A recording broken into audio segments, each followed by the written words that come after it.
think Mamdani is practicing taqiyya. 1,000%. 1,000%. He's presenting the as Muslims are laughing at you guys. Like, this is the funniest thing. Like, dude, give it 50 more years, entire New York's gonna be Muslim, and then before you know, it's gonna be Sharia courts, and then like y'all are.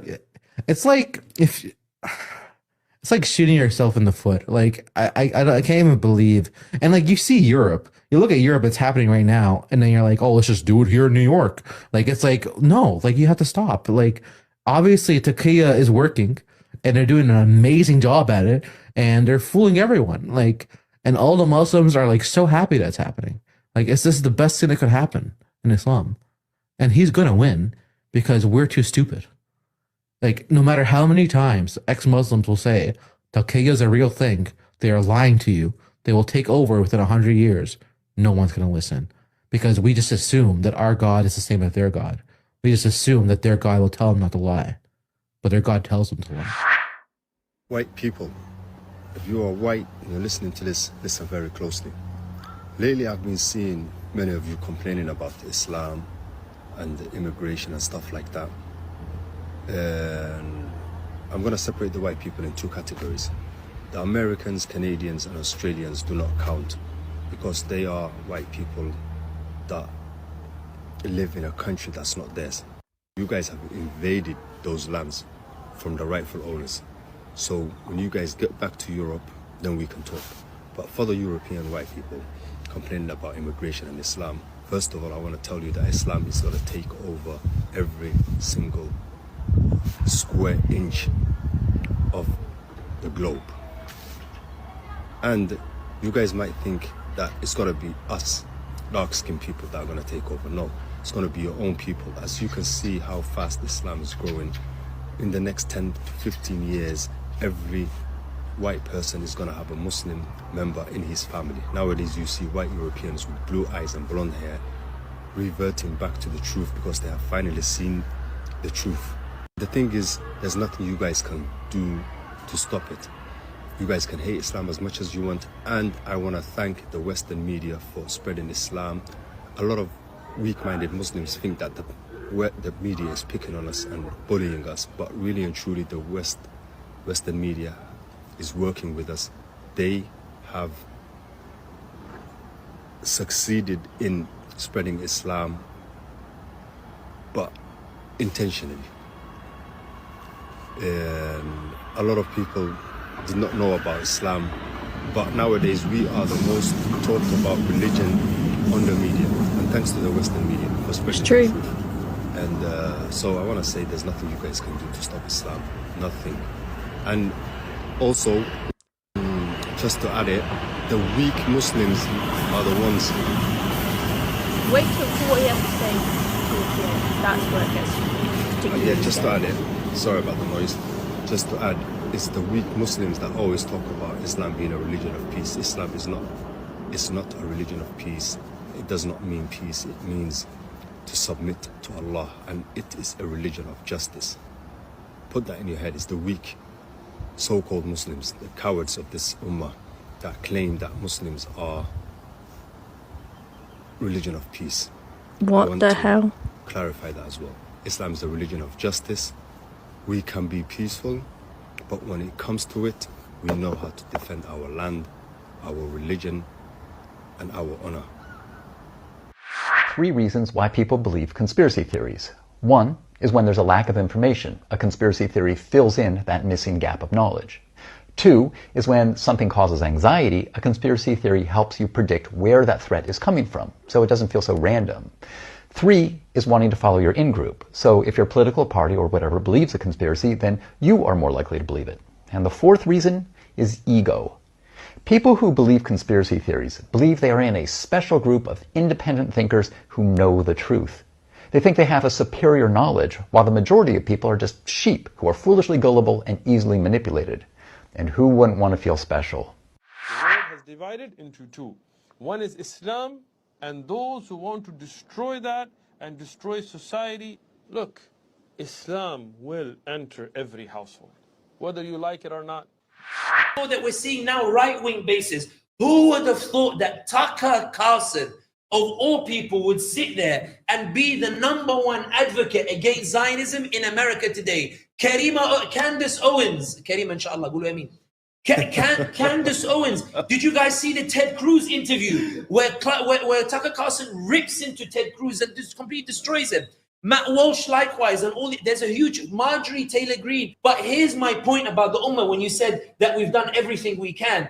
Why has that change taken place? Because we've started to deploy a power that we haven't maxed out yet. Trump is looking at Tucker Carlson, who's saying we shouldn't get involved. Candace Owens, we shouldn't get involved. Matt Walsh, we shouldn't get involved. Dave Smith, Trump needs to be impeached if he goes into Iran. So Donald Trump, because of that scream, because of you here in Kuala Lumpur, because of us in London, because of those in Berlin, in Rome, because we actually decided to speak about it, because it became relevant, because we decided to tweet about it, because we decided to because we decided to do da'wah at last instead of sleeping, your scream, your voice, it has power. It shifted an entire US foreign policy. It stopped Trump from intervening in Iran itself.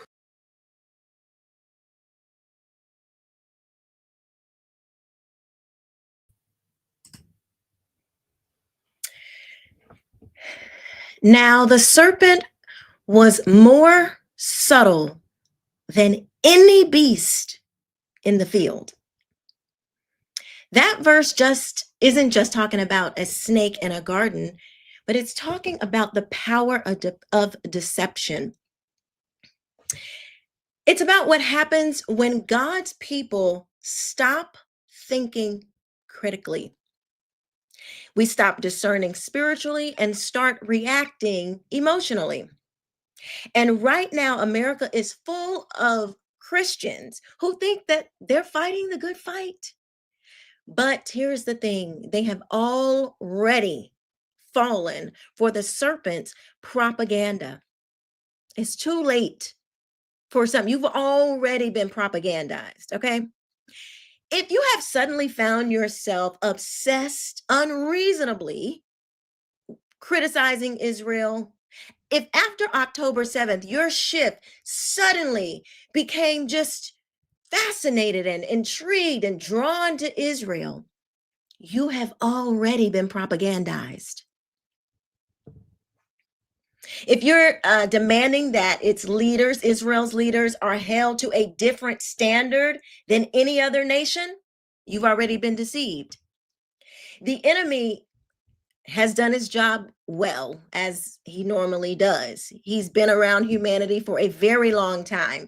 And I think a lot of believers underestimate their own ability to discern when the enemy is deceiving them. Because most Christians, we don't think it can't happen to me. The enemy cannot deceive me. While you're debating Israel on TikTok and X, Islam is taking over whole entire cities. In fact, the wealthiest city, the mayor, who looks like he will become the mayor, Zoran Mamdani, a communist Muslim, is taking over New York City. While we're so focused on a nation that is pretty peaceful to us, Israel, we get along well, it's pretty peaceful. We'll ignore that while others are in our country shouting death to America. We don't want to talk about those people. Because you see, it's not about politics. This is about deception and propaganda. It's about how an uneducated, emotionally manipulated people become easy prey for the serpent's voice. And the sad truth is, our education system trained us to be this way. It taught us what to think, not how to think. And the result is a nation that cannot tell the truth from narrative or propaganda from prophecy. What is up, everybody? I'm Quisha King Benton. Welcome to Monday Night Lights. We're going all in. And make sure you smash that like button, hit the share button so you can share with all your friends and your family, and subscribe if you have not. What's up to the chat? Hey, Tracy. Hi, Jesus loves you. Paul, everyone, welcome, welcome, welcome. So we got quite a good show for you tonight. We have two guests, okay? Two guests for you this evening. Normally, it's just me, but we got two tonight. Hold on one second. I need to grab something for you. Hold on, let's see.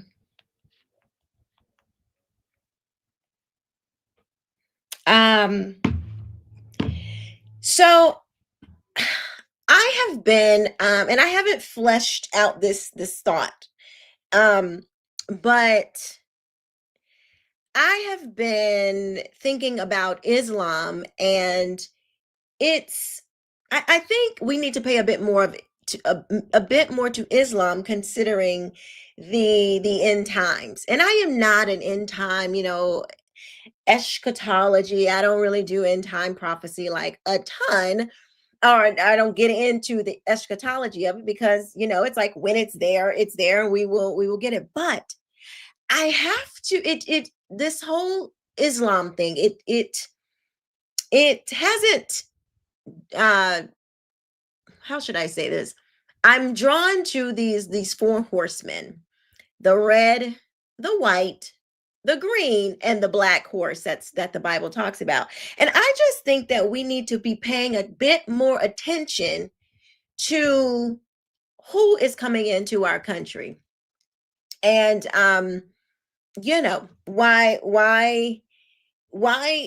it seems like everyone is going down a path, a wide path, and then there's just a few that seem to be like, no, I don't think I want to go down that path. The Bible calls it the narrow way. Right? The narrow, broad is the way to destruction, but narrow is the way to life, right? So I think that is very important. But let me get to my first guest. So my first guest tonight, she knows exactly how we got here. She has been in the education fight with me, long before me, because her children are older than mine. But she is first of all, she is my friend. We met, it's funny.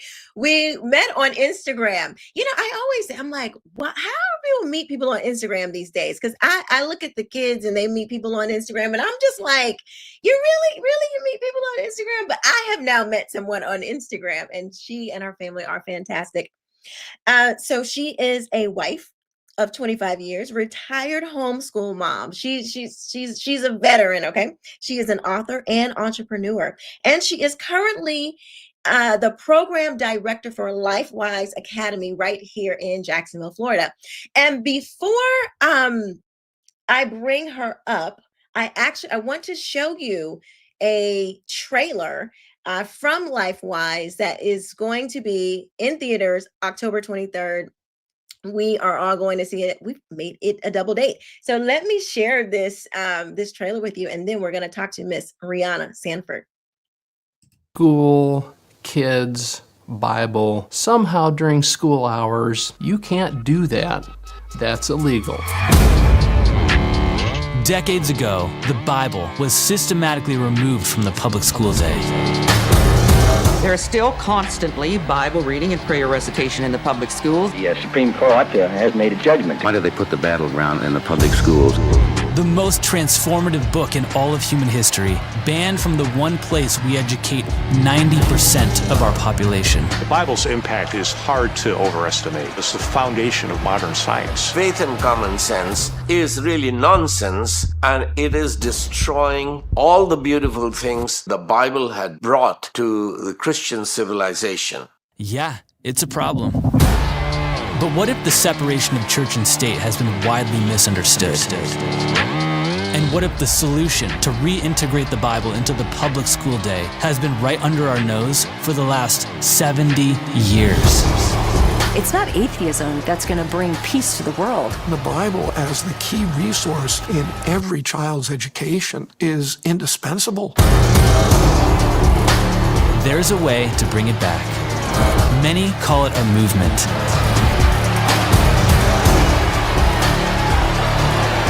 Others call it a loophole. A loophole so big, you could drive a bus through it.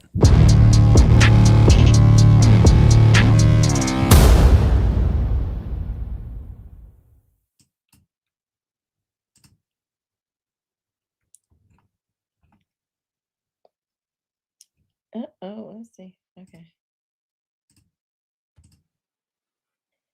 Hello, Rihanna. Let me get us straight here. I'm on the wrong. Hey. Hello. Hi, friend. Once my computer is tripping. Hold on. Yeah. Okay, there we go. All right, there we go. Hello. Hey, there we are. There we How are. are you? Hey, friend. So glad to be on this show with you. It's been so long. This is much needed. I knew it was going to happen someday. We just had to have a really good reason to get us together on a show together. Yes, I am so excited for you to be here, especially tonight, because I'm talking about this takeover that's coming to America with Islam. But I find that a lot of the reasons why Americans have been so susceptible to this is because of a lack of education, because it sounds like it's all over the place. I'm talking about Islam, and then I'm talking about conspiracy theory, and then we're talking about school. Like, it seems like they don't. Now I sound like a conspiracy theorist. I'm trying to connect dots that don't go, but hear me out for a second. I think that the reason why Americans are missing the Islam takeover and not really paying attention is because of our lack of critical thinking that we didn't get from our education. And so now, since we don't have that good foundation, a biblical foundation in education, we are bringing in the conspiracy theories. And so that's my assumption, Mrs. Sanford. Yes.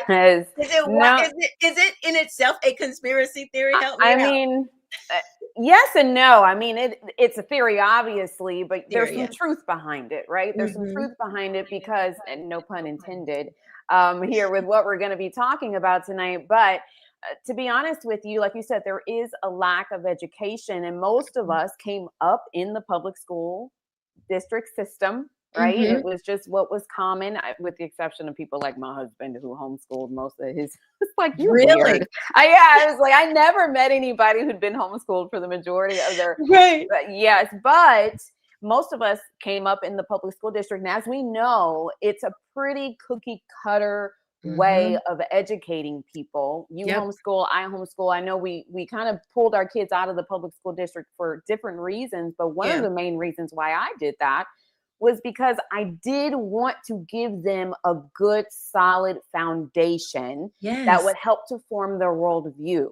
Because the public school district, they have their own narrative that they want the kids coming out of their education systems to come out with. They want to form their worldview so that they can hopefully probably become followers, right? Good following citizens of this nation to just go along with whatever. Right? Yes. And when you don't have a good solid foundation on which to build on how to think, right? It's not just about how to think, but how to think biblically, really, because as we know, the Word of God is a book of truth. Amen. From history to, spiritual truth, it's got it all in there. Amen. And we know that there's a lot of wisdom and a lot of good knowledge and understanding to be had. Also moral clarity. So when we're talking about all these conversations that are coming up, what people are being triggered, about how to feel about certain things, whether it's, the LGBTQ stuff or whatever the case may be, people are triggered because their emotions are being riled up. Yeah. But if you've not been settled, right, into what the Word of God, says about something, then you're going to be, it's like when the Bible talks about washed away, like with the wind, here and there, because you don't really know where to land on something. So you let somebody else tell you where to land on it instead of. It's not so crazy. It's not crazy. I feel like I'm going somewhere with this.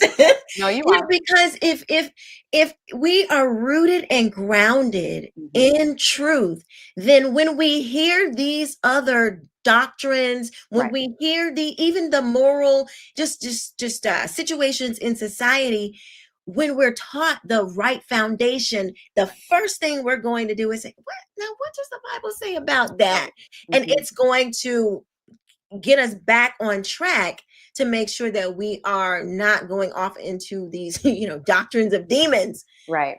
And Yeah. what you're talking about is essentially, it's not just about critical thinking. It's not really even just about logic. It's about discernment. Discernment, yes. It's about discernment. It's about being able to discern between right and wrong. Absolutely. Being able to discern between truth and falsehoods, right?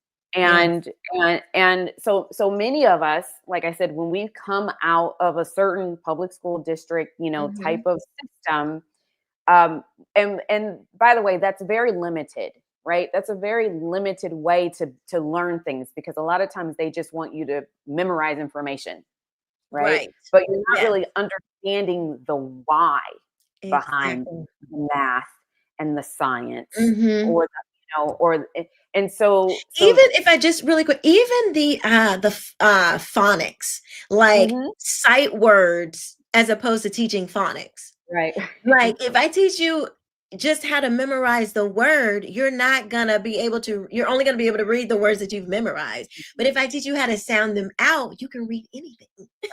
Like it's a totally different mindset from, oh, let me just teach you these things, memorize it, take a test. It detaches you from learning. It detaches you from like that curiosity, that God-given curiosity that we have to want to search, to want to know. And it kind of, creates a barrier. I feel you're right. You're right. And there's a certain way that we were built to be able to learn. Now, we all have different learning styles, as we know, right? I can't do the same math curriculum that I do with one kid that I did with the other. Yes. But one thing that we do know about how God created us is, all of the subjects, whether it's math or language arts, whether it's science, they're all connected to God in some way. And so when we can give children that foundation, and we can go to the Word of God and we can show them, them this is how God created, right? This is how you were created, all the intricate pieces of the human body and whatever. None of that is by accident. That's all by design. Yes. And getting kids really excited about, wow, look at what God did. Look at what God did. And that gives them this confidence that they can come away with, rather than it's just information that's floating around in their head, and then that's a faith builder for them as well. So now they're getting more moral clarity. This program that we have with LifeWise Academy, what we're finding is when these kids come back from their classes of learning more about the Bible and understanding who God is, in that God created them and who they are in Him, they come back more confident. They come back more focused. We're finding that kids are having better behavior in their classrooms. The teachers are giving us testimony after testimony. That is amazing. Because we know that the truth, when Jesus said the truth will set you free, right? And there's a lot of things, there's a lot of transformation that happens, number one, from the gospel, right? Number one, from the gospel, but just ultimately knowing who God is and knowing who we are in Him. And I mean, when we can start that from a child, from a school age level, this is why I think the schools early on, they use the Bible as a main part of their education. Yes, absolutely. It was one of the only books, because I think we think like, oh, everybody had access to books, and no, the printing, like it wasn't like that. People didn't have just like books galore. It was expensive, to print a Bible, or to print books at all. And so when the Bible was able to be reprinted, it was like gold, because not only was it yes, it's like a textbook, because there's history, there's literature, there's poetry, there's it's facts, and I mean it's some science, it's everything. It is everything. Yes. Right there. And speaking of science, I always once I started getting more involved in the education world and seeing what was going on in the schools, I really started to pay attention to how creation is not, first of all, it's not even talked about. It's only one way to create, in the public secular school system. It's, through Darwin, it's evolution. This micro and macro evolution. Yeah. And I find that when you, well, this is just my theory, I guess. When you start to remove children from this idea that life is sacred and that it has meaning, instead of you just came from a slop of swamp, just totally just disconnected from meaning. Right. It is so much easier for children to accept things that like they normally wouldn't, like things like abortion, like things, like a transgender, the whole transgender argument that God made a mistake with religions and me, stuff or that don't value life. There are, practices and different faiths and stuff that just don't value life the way we do in the West. And so, it's not just, you're right, it's not just like that oh, well, here's an education and it's just not, we're just not going to talk about the Bible. It does something to you spiritually when you don't get that. Do you know what I'm saying? Like, it disconnects you from the sanctity of life. Yeah, and that's really what this movie kind of really helps to shed some light on, is what happened. Like, how did the Bible get removed from the school system, from the school district, the public school day to begin with? How did that happen? Number two, what has been the result? Right? Like, let's think about that. What has been the impact on schools, on students, first of all, then on schools, and then overall our society as a result of pulling biblical truth out of the school day? And so that's one of the things that we're really excited to help people kind of start from that first point. Like, why? Why did we do that? That's a trick of the enemy, first of all. That was the system. That was some strategy from the enemy to first pull truth out of the school day, like that, pull biblical truth. And then we have the downfall, right? We have all of these things that are happening. We see anxiety, suicide, depression at all-time highs within our youth, right? And then, so what LifeWise does is we found some ways to bring biblical truth back to the school day. So, because as you know, you and I, right, we chose to homeschool. Yes. The reality is there's a lot of people that don't have that as an option. That's the reality. And so what this does, this provides a way for those parents, those moms and dads who really do have a desire to give a good biblical worldview to their kids, but maybe they don't know where to start. Maybe they work on Sundays and they can't really get to church to really even get a good, biblical expository, sermon or whatever. Yes, for sure. Maybe they just need help. So we're here to come alongside of those parents that say, you know what, we want to include biblical education in the education of our child. We want that to be a part of their whole makeup. I love it. Yes, their whole self. And so we're really excited. We're really excited that we've got it in like 6 or 7 theaters across Jacksonville where you can go and get tickets. It's going to be a really, really important film and a really fun night. So tell us more about how LifeWise works. So it's not a school, but it partners with schools. Is that correct? Yes, it's a program.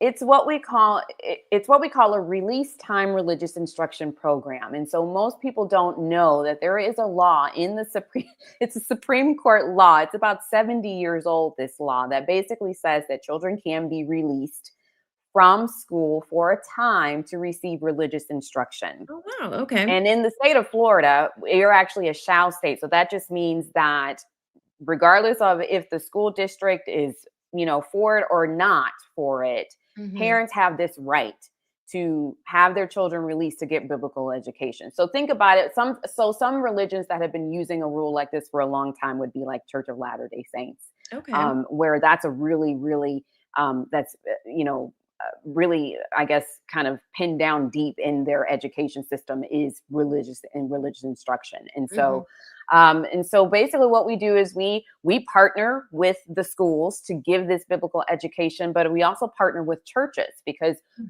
of separation of church and state, okay, which is, Right. I use the little Right.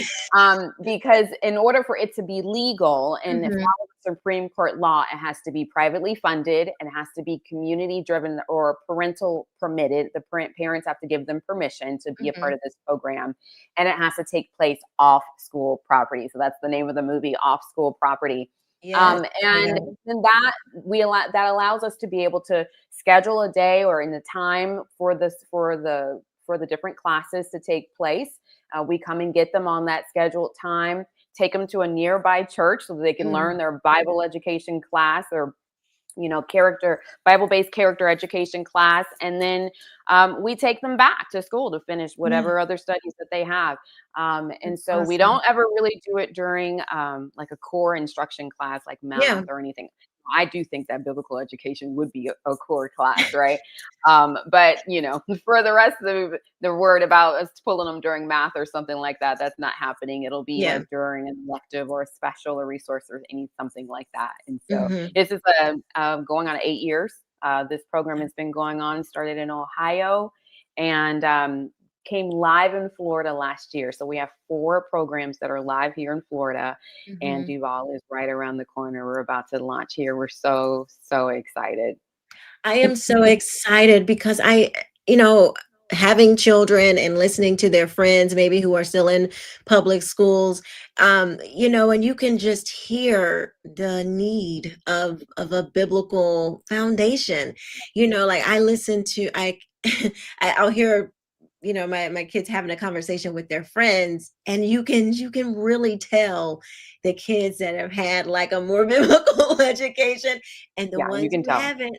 It is so obvious, especially nowadays when we're kind of drawn into these different sides, and across the country, and the divide is becoming I feel like larger and larger and larger. And so things like LifeWise, that is going to really help these young people who have some just the parents are so busy, or maybe the parents are, there's no time, or whatever the circumstance may be. This is an opportunity for children to grab a hold to the book of life book that will carry them for the rest of their life, that can give them far greater wisdom that they would ever get from a classroom. And so absolutely, one of my favorite parts about what we're doing is that yes, it's starting with parents enrolling their children, but what we're learning is a lot of the times it spreads, it grows into the whole family. And so what we're finding, our parents are learning from their children some of these things that the children are learning in their LifeWise class, and they're all deciding, you know what, we want to be a part of the body of Christ. And so they start going to church. They figure out a way to do it. They end up all being baptized by the end of the school year because they enrolled their kid in LifeWise. And these are some of the stories we get to hear about all the time. So it's really a transformative thing. We're talking about eternity. We're talking about eternity here, and we're in the middle of this revival, kind of this revival period that we're experiencing for the last, month or so. And it's just really been exciting to see so many people, turn to the Lord and buying up Bibles again and trying to figure out, like, we need the truth. Like we need to know who Jesus is, and we need to, live in him. And so we're just a part of the movement that's taken place all from coast to coast. We're in 35 states now. So but 35 down, 15 more to go. Right. And then we'll be in all 50 states. But yes, it's happening little by little. So I love it. I am so happy to see what you guys are doing. So where do we go to find out more information for LifeWise? Yeah, lifewise.org. It's really simple, lifewise.org. You can also go there to find where the movie is playing. If you go to, you'll see there's a big section for off-school property. Lifewise.org. You can watch the trailer. You can find where the movie is playing and buy your tickets online. Don't wait though, because I do know that theaters are filling up fast all across, especially if you live someplace where there's only like one theater. We don't have that problem here, but some of our more popular theaters are getting full. But yeah, so lifewise.org.com. And if you, lifewise.org.com, lifewise.org. And if you have any questions specifically about the Duval County chapter of LifeWise, you can go to lifewise.org/Duval, DUVALFL. And that way you can get connected specifically to our Duval program. And it's lifewise.org / Duval, Florida for Duval. for the Duval County one. Just Duval / It's Duval FL. FL. Okay, I got it. I just wanted, I'm putting it in the chat. Okay. Yep. Lifewise.org/Duval FL. All right, got it in there. Yeah. Very good. Well, thank you so much. I think this is such an important, what the work that you're doing is so important because like we've been saying through this whole, this discussion, children don't have it. And we can really see when America was a country that with just the Bible, no computer, no, we hear all these, leftists and the teacher unions and, oh, we need more money. We need more books. We need more computers. We need more of all of this stuff. And the kids are steady failing. Now where is it getting us? We had one book back in the day. We didn't have a computer. We didn't have tablets, but that one book got us better outcomes back then than we do today. So thank you so very much. Tell us about if there's anything you want to share, like any your socials. I know you do things as a mom. Tell us all about all the things. Sure. If you want to follow me, I am on Instagram.com/Rihanna L Sanford. That is my and same thing on Facebook, Rihanna L Sanford. And if you want to follow our Duval page, you can also find us on Instagram.com/LifeWise Duval FL. So those are the ways to kind of follow what we're doing here in the Duval chapter of LifeWise. But I'd love for you to follow us any way you can. We're excited to meet some new people. So.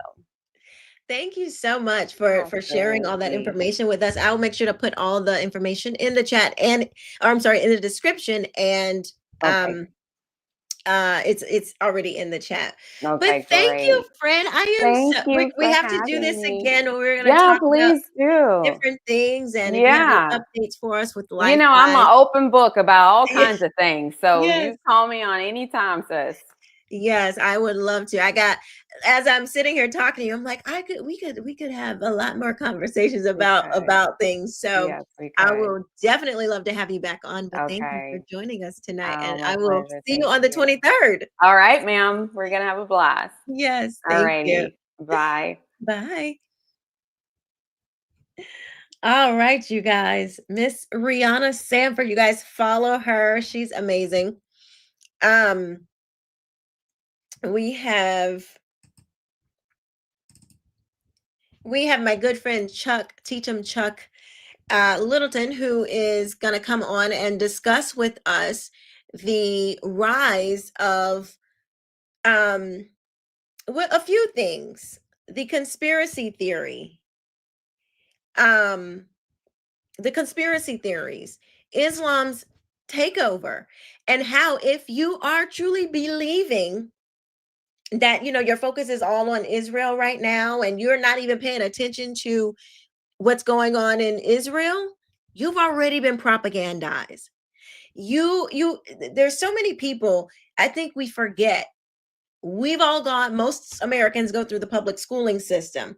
And when we come out, we're not, thank God that the blinders have been removed from a lot of us, coming out of leftist ideology and indoctrination and things like that. But some people, they get moved from one wacky thing, being on the left, and then they're moved to, being far right, or being, woke right, as we like to call them. They're not rooted and grounded in the truth. And so some people, you just get moved from pillar to post. One day you're, oh yeah, I'm a conservative and I'm going along with the new hot thing. And then because you're not rooted and grounded, you're moved when the new hot thing moves. But God requires us to be rooted and grounded in Him. God is going to look at the content we make. God is going to look at the things that we believe. God is going to look at, I'm sorry, I am distracted in the chat, and I'm trying to see, there's some talk of some other God being great other than Christ. And I don't, we believe, let me just be clear for those in the chat. This is a Bible believing channel, okay? We believe in God the Father, God the Son, and God the Holy Spirit. We don't believe that Jesus was just a man or just a prophet, as those do who are in Islam. Okay, your book says that it's okay for y'all to lie and stuff. See, we're not the same. Okay, we are not the same. We believe in God the Father, God the Son. He's fully man and fully God, and God the Holy Spirit. Now, if Truett or whomever, I am, yes, that's right, man God, that's correct. He's a God man. He's the God man.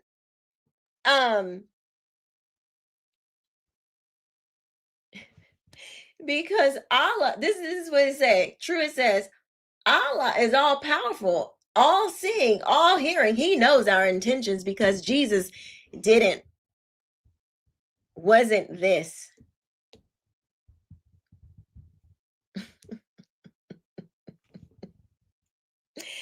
Oh goodness. Allah is all powerful and all seeing, huh?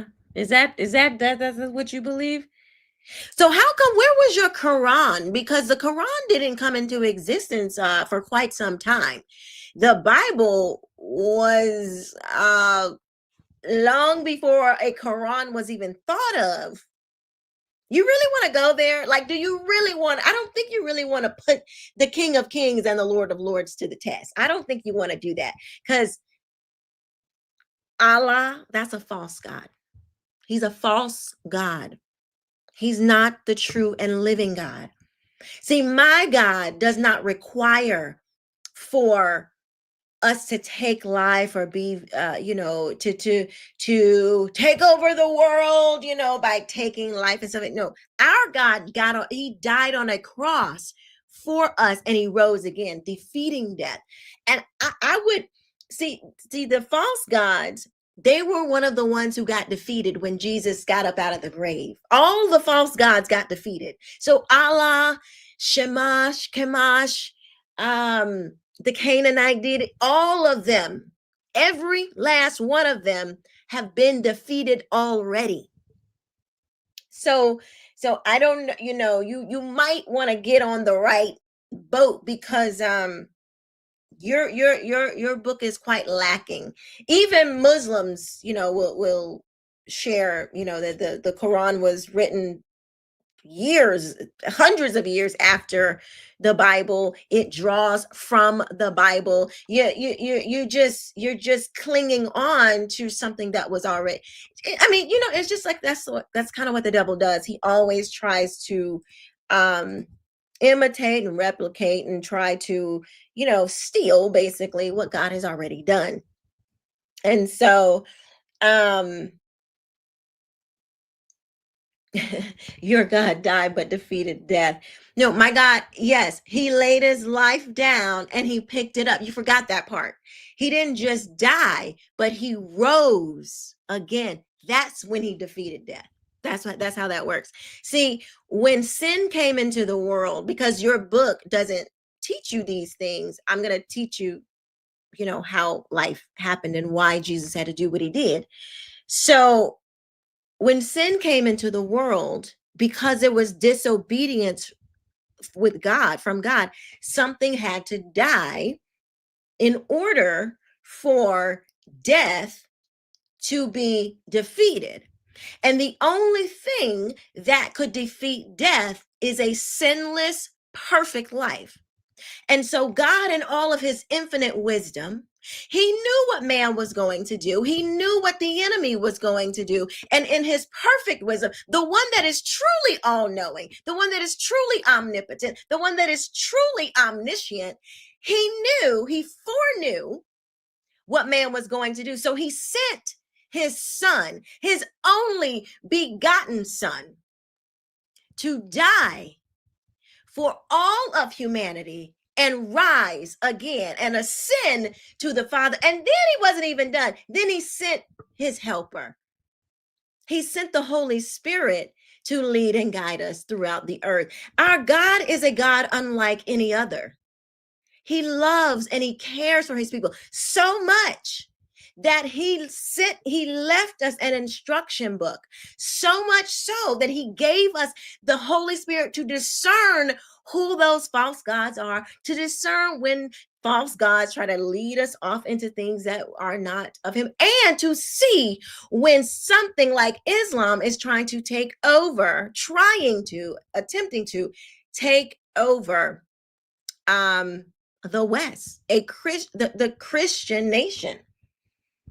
So Rihanna says, preach, Quisha. Amen. This is a great question. So I says, why does the Bible condone the killing of babies, sheep, and women? No. That sounds like the Quran. Help me understand. I need you to give me scripture. And I need chapter and verse of where the Bible condones the killing of babies, sheep, and women. I need to see this. I'm asking you a question. Since you want to make these claims, where in the Bible does God condone this?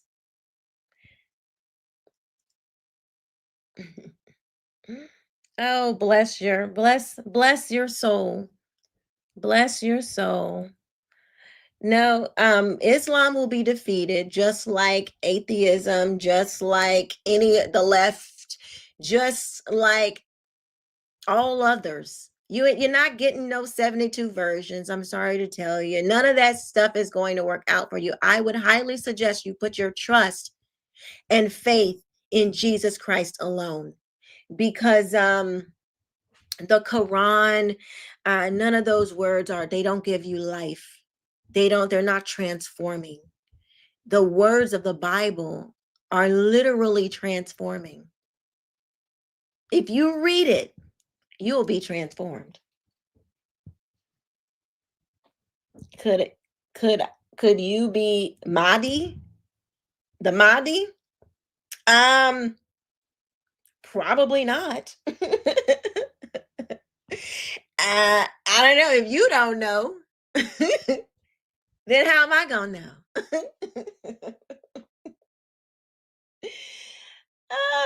This says Islam will be the number one religion and there's nothing I can do about it.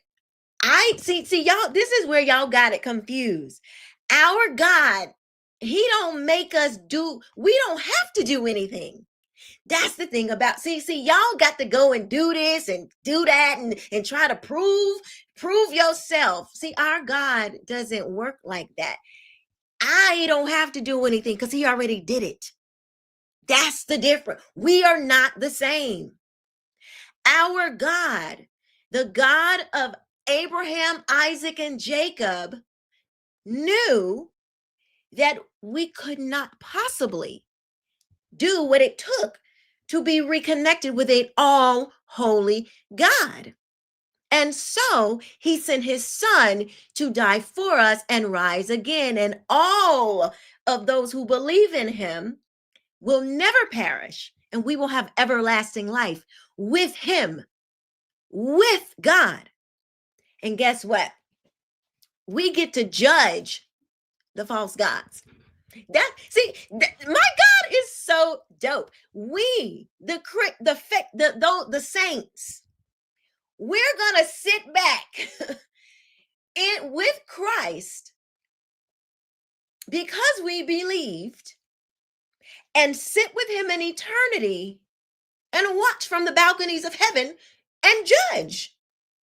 It's part of our inheritance. So no, we're not the same.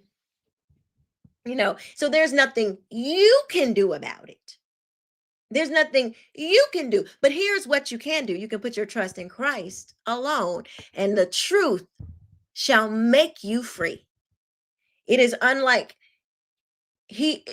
Yahweh is the God amongst all. He is the most high God. He is the most high God. Now, Allah, he might be a little G God, we call him. Like he might be some spiritual entity that Yahweh created, and, this one rebelled like the others. And, God has handled them appropriately. And, just like those demons that are in, that they were, asking Jesus, "Oh, are you here to torment us before our time?" They know what's up too. Allah, he knows what's up. He knows what's up, and he knows what his end will be. That's why he's trying to bring so many in with him. This is what the enemy is doing. The kingdom of darkness is trying to bring so many in with him to further deceive them and bring them to hell with him. But that it is really unfortunate for those spirits, because they cannot repent. But you can repent and put your trust in Christ. Truett and I am, and whomever else. Let's we're gonna play a few clips until our good friend Chuck gets on here.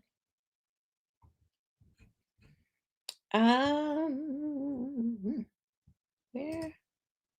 Oh.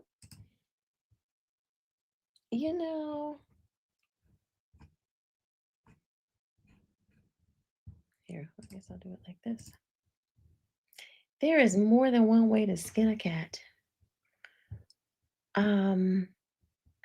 Here, let's go with this one. Let's see what are they saying.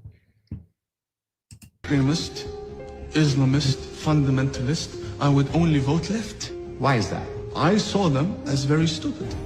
I would fear the conservatives because they come with principle. That's not someone they can brainwash. But the left, I know they have no values and no principles to begin with. I dare you to find one Islamic extremist that votes for Donald Trump. Never do it.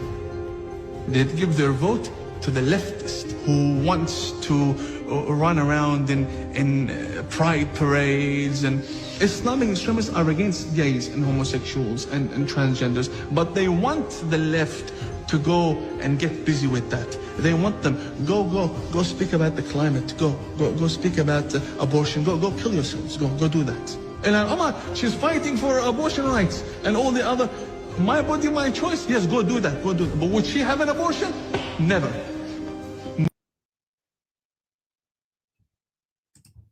They would never. You got people like Ilhan Omar. You have people like Rashida Tlaib. You got that, the Mamdanis. You got all of these people who are like, yes, go kill your children, but they would never. Because their goal is to take over. Now, it's not going to happen. It's not going to happen it's not going to end the way that they think it's going to end.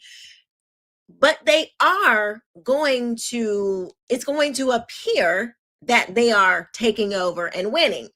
And one of the ways that they're doing this is by having a lot of children and literally spreading all of their foolishness, all of their wickedness all over the West. And for some reason, we are not taking it as seriously as we should. I have quite a few clips that I want to show you guys this one. I don't know. I'm not gonna, you know what? I'm not gonna show it because I don't want to get, I think I might get a copyright strike if I show it, but I'm gonna tell you about it. So Dinesh D'Souza, he did a video, and that was who was just interviewing that guy. He did a video where he was the trailer. I'm sorry, he made a film. It's out now. It's called The Dragon's Prophecy. And in the trailer, I saw it was a young Muslim guy. You could tell he was young. He calls his parents from just after murdering 10 Jews. He calls his parents, and it's only something you have to hear it because you have to hear the excitement in this young man's voice. And he's so excited. He's like, Mom and Dad, you're going to be so proud. I killed 10 of them with my bare hands. Oh, and then the parents are, praise Allah. It's disgusting.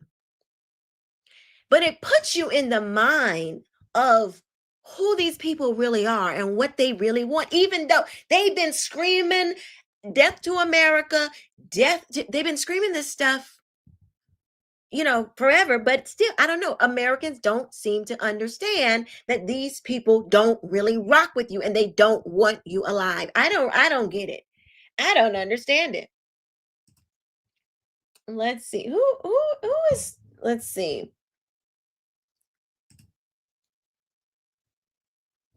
Okay, listen, if you cannot be like, we don't mind having debates. If you want to throw some scriptures out there, if you want to debate, cool. If you can't do that, be out or you're getting blocked.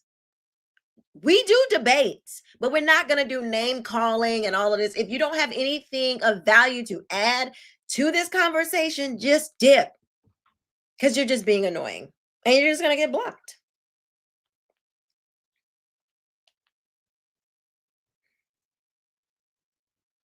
Okay. So yeah, so Chuck he's on his way. He'll be here shortly. I don't know what is up. Let's see if I can add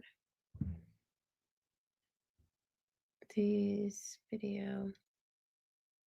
But I want you guys to see how serious these people are about taking over America. Because I don't think people really realize how serious this is. Let's see.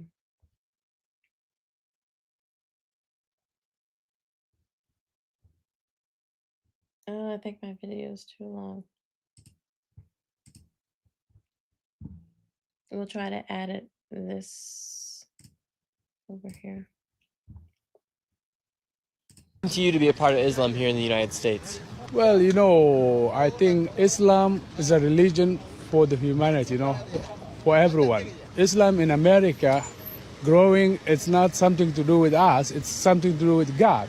And it's God's decision, What's it like being a part of Islam here in the United States? The Islam here is growing. So I hope the Islam will grow here in America. And why do you think so many people are converting to Islam here? It's the #1 growing religion here in the United States. Well, it's not only the growing, it's the fastest growing religion in the world, and no one can stop it.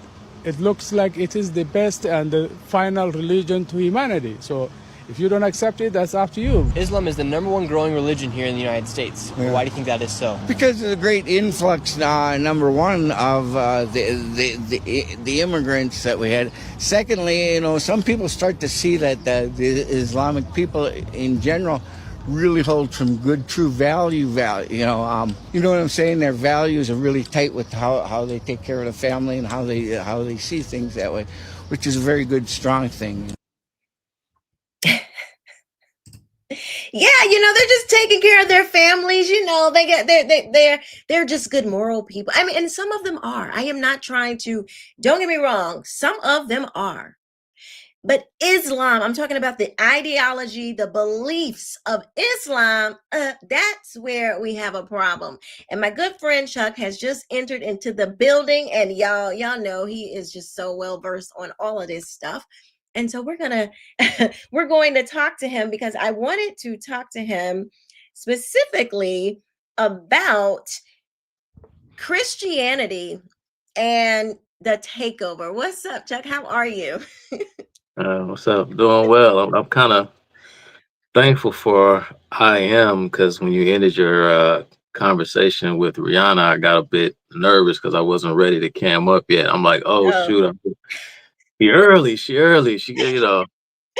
It's So I all text. good. I know I saw you saw my text. I said keep stalling. I'll be Yeah. there in about 15, 20 minutes. No, it's all good.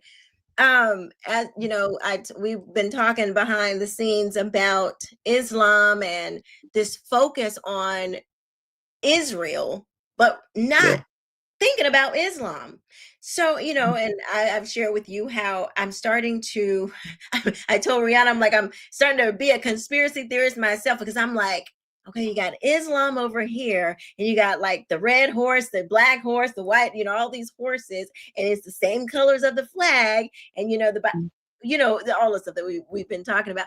And I'm just like I'm looking at this and I'm like, is there any history of Islam, you know, kind of taking over? And I asked you, I said, Chuck, how much do you know? I said, I don't know if you know anything about this, but I feel like you probably would. How much do you know about Islam taking over these nations that were majority Christian before they became majority Muslim? And as you guys know, Chuck said, I actually know a lot about that. I'm like, great.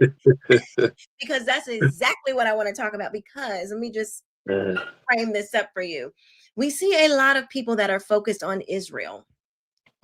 And to me, that focus right now on Israel says you've already been propagandized. If you have all of a sudden you went from not having any interest in Israel, and then all of a sudden that's the only thing you can think about, it is consuming your mind day and night, and you think that these people are out to get you, or you think that, you know, you just have some unreasonable obsession with, if you have an obsession period, but an unreasonable view of Israel and trying to hold them to a whole nother standard that you would hold, you have already been propagandized, because that was the goal. I want to, before you go in, I got to play this clip for you. Take your time. to set this up so you can see what I am talking about. This man, he lays it all right out. So check this out.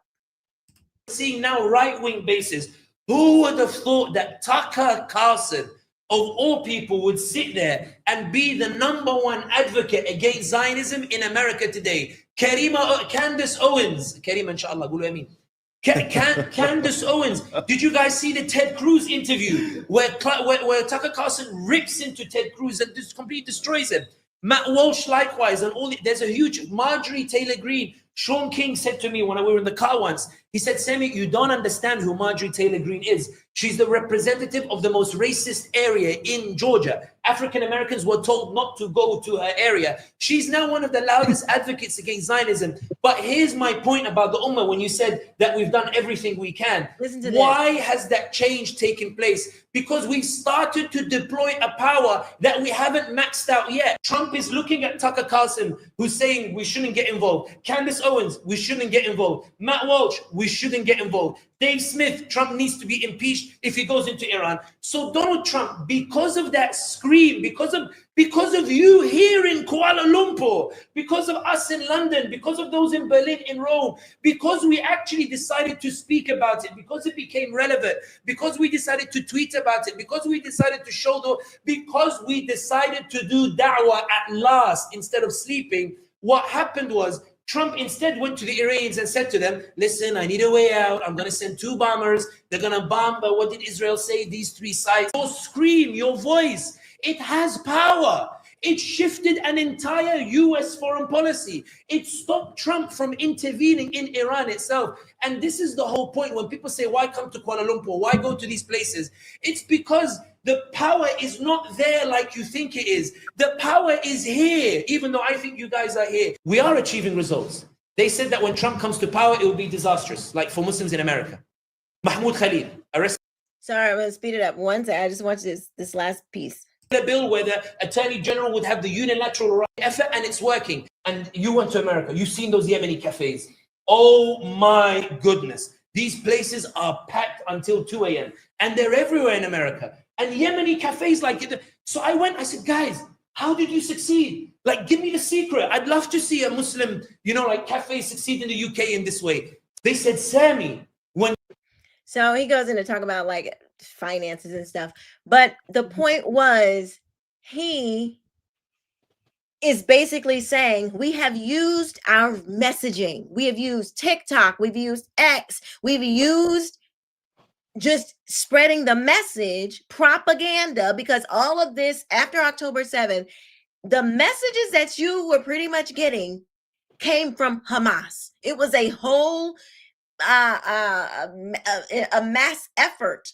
There was, I forgot the guy's name. It's something Jelani or somebody like he was like their propaganda person for Hamas, and people are eating this stuff up. And he's out there, like talking about, like this is what we're gonna do.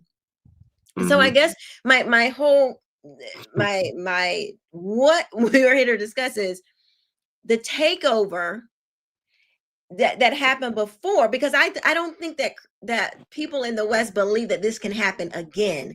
And I'm saying with this propaganda, with this, all of this propaganda stuff, you can be deceived. You will be deceived by it if you believe it. And so what happened before will happen again. But tell us first what happened with the first Christian takeover by the Arabs. Well, sorry, that was a lot.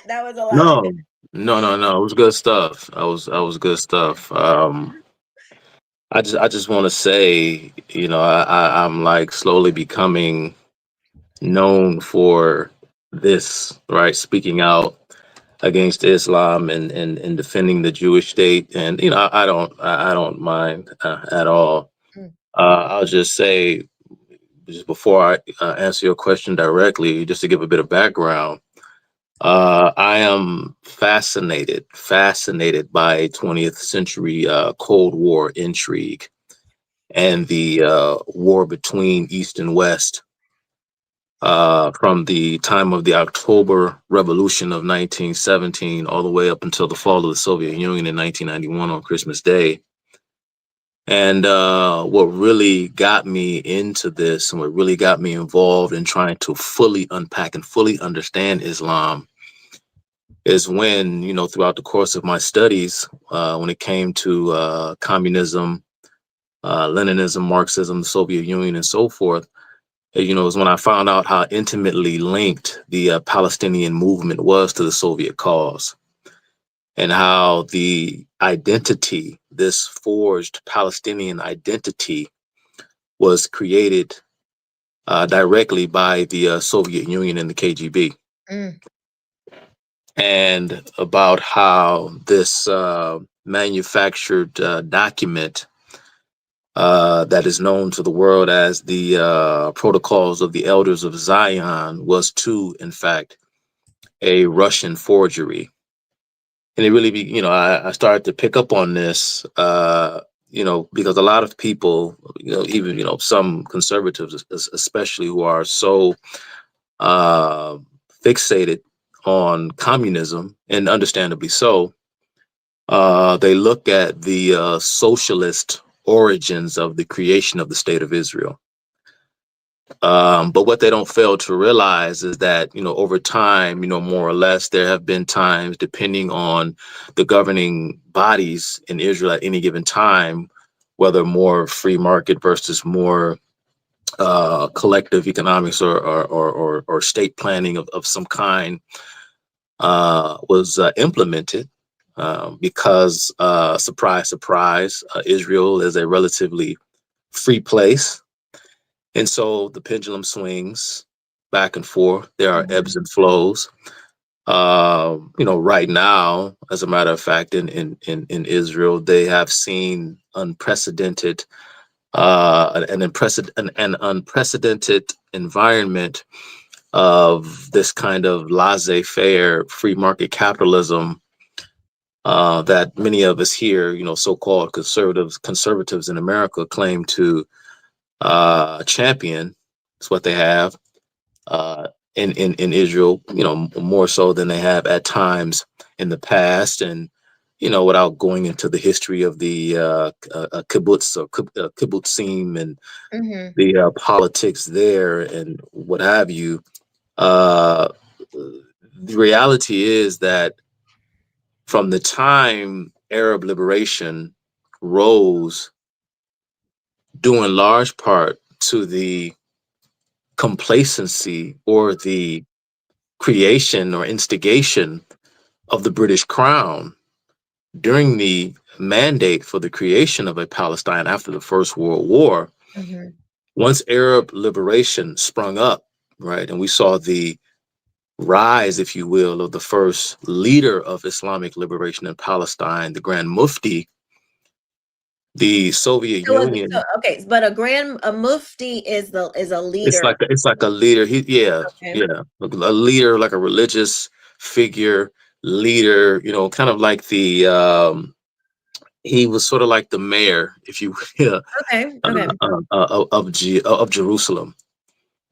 In the Mufti, I mean, he survived. He survived World War II, as a matter of fact. Was he hiding in Saudi Arabia with no, billionaires? No, actually, the Mufti was hiding. The Mufti was actually hiding in Germany. Oh, okay. But I know he wasn't with the people because they don't never seem to be. He wasn't with the people. He wasn't with the people. He made his way back to Egypt, where he, lived out the rest of his life. And, he was treated like a returning hero when he came back to Egypt. And at the time, of course, beginning in 48, but of course, Israel was attacked by the entire Arab League conglomerate in 1948, the day after the proclamation of Israeli independence was issued. But from that point onward, beginning with the war over the Suez in 1956, Israel's primary adversary at the time had been Egypt. This was the Islamic socialist government led by Gamal Nasser.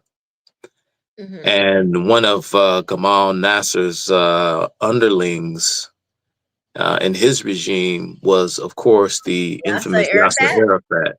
Right. All right. I'm remembering.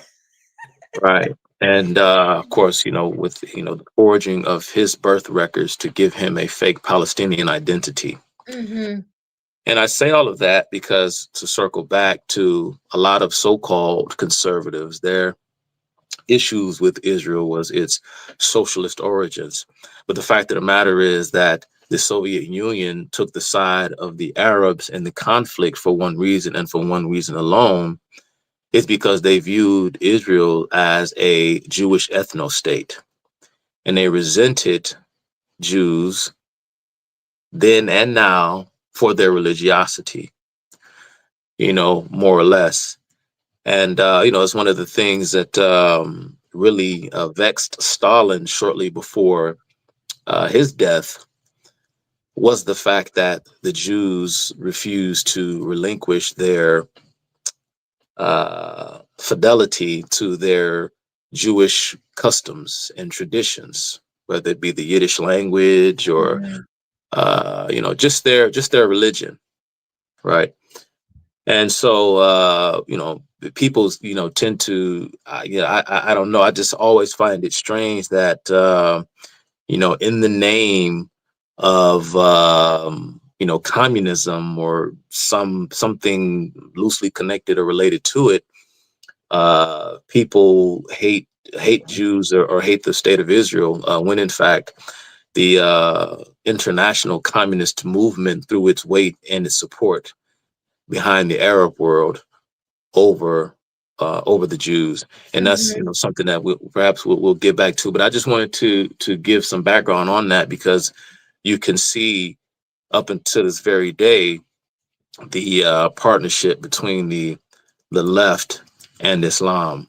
And again, we can probably get to the why, but to go all the way back to your initial question, when you talk about Islam and its roots and where this all came from, it's quite miraculous, and it's quite fascinating, because before Islam would move out or move away from the Arabian Peninsula, where it came from, modern day Saudi Arabia, hence Arab Arabia, Muhammad had to consolidate Saudi Arabia before he could export jihad to other lands, because prior to his rise to power, his rise to fame, he was ostracized, canceled, and thrown out by the Saudi authorities. Right, his initial war or conflict was against the ruling elites of Saudi Arabia, known as the Quraysh. Maybe slightly bastardizing that pronunciation there, but it's somewhat close. I believe the ruler of Medina at the time, Muhammad's main rival, was a man named Ibn Khaldun. Now, Ibn Khaldun, history could have been vastly different had Muhammad, simply been killed. But instead of killing Muhammad, they just exiled him. And so he and a couple of hundred of his followers, and of course, I don't need to get into the history of Muhammad and his claim that, his claim that he was visited by the archangel Gabriel, right, who gave him these, and Can we just pause right there for 1 second? Like, I never understood why people would have taken that seriously.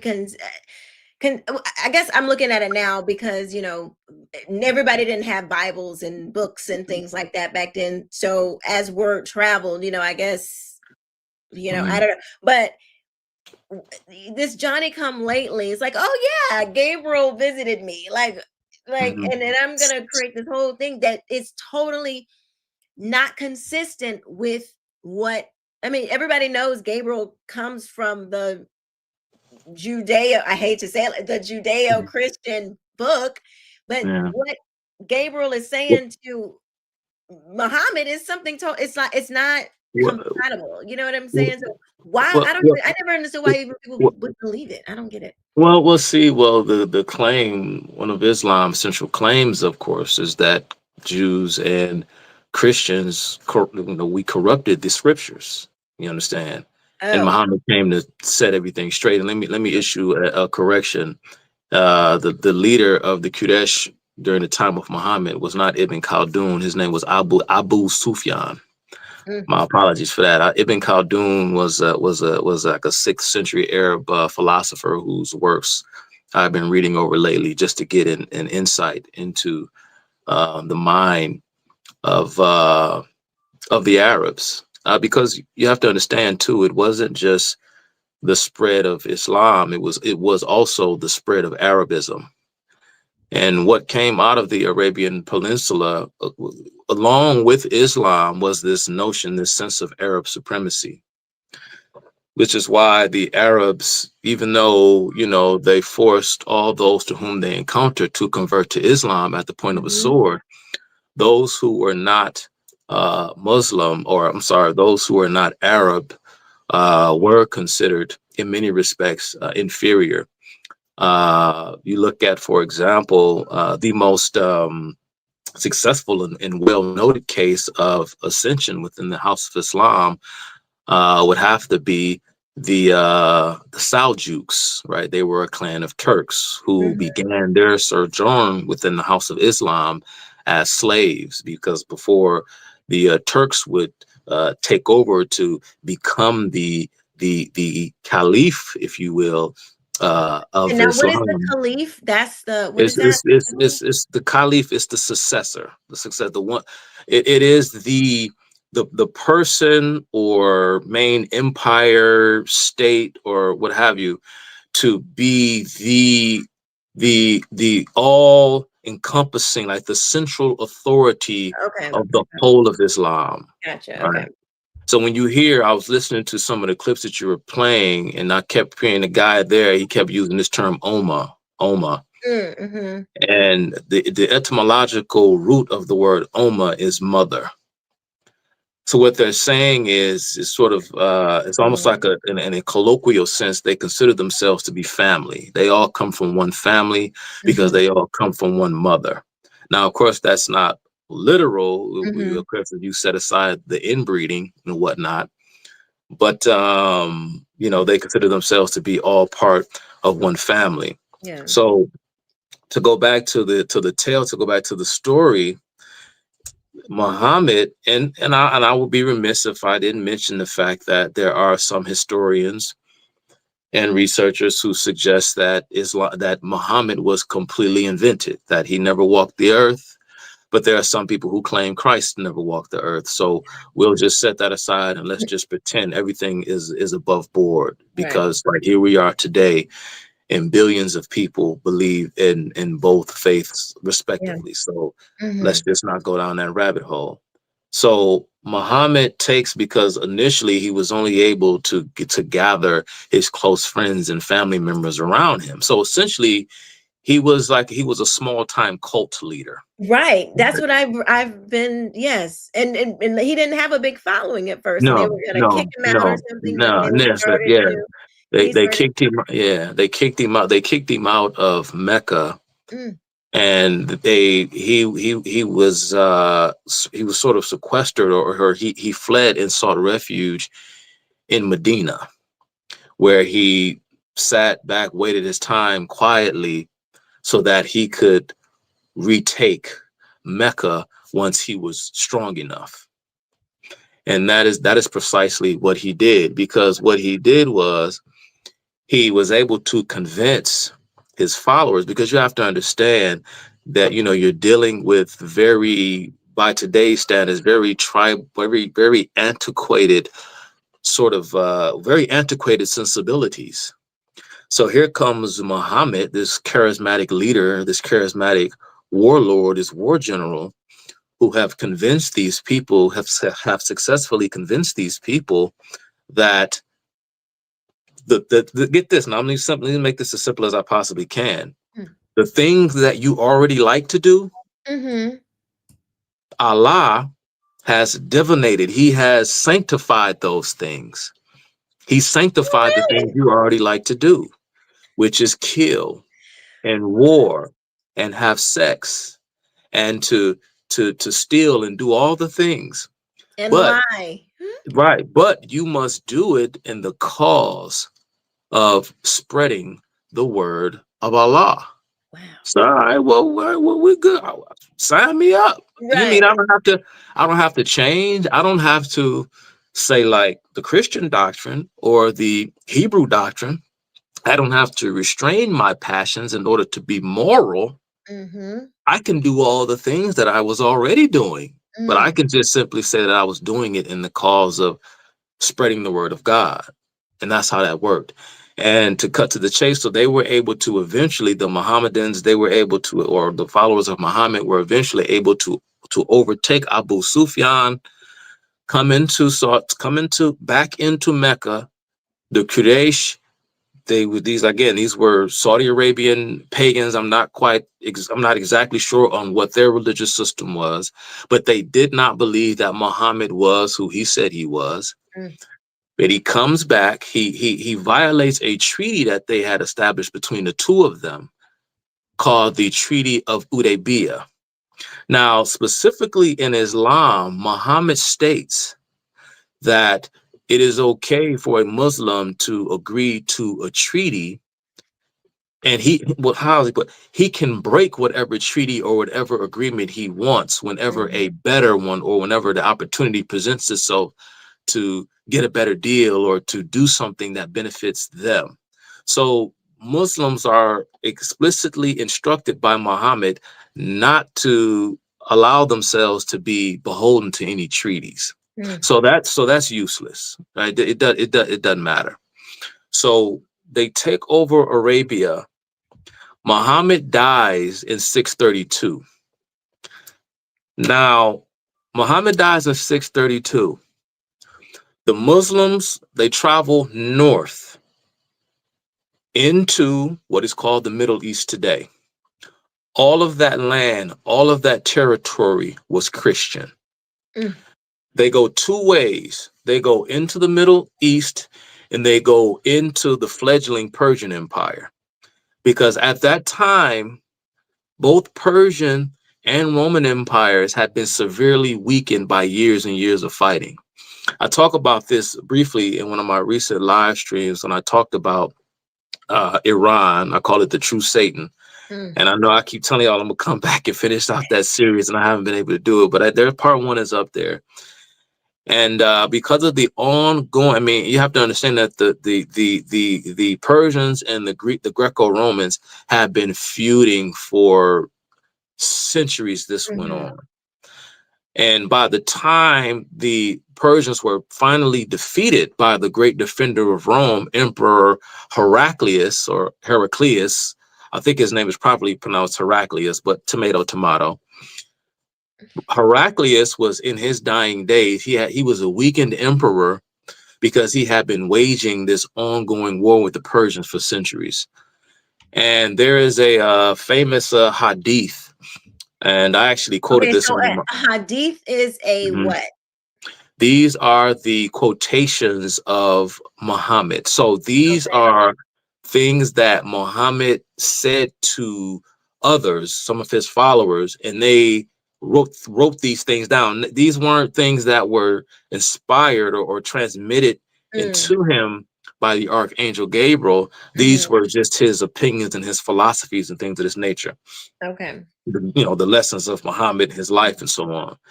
And there's a famous hadith where Muhammad brags about the day when the Romans and the Persians will be no more. That he says that Emperor Heraclius will be no more, and who at the time was Emperor Heraclius's main rival, the emperor of the Persian Empire, Emperor Khosrau. He says that both Heraclius and Khosrau will fall, they will bow at the foot of Islam. So he's prophesizing this as he's sitting back watching these two mighty empires take each other on.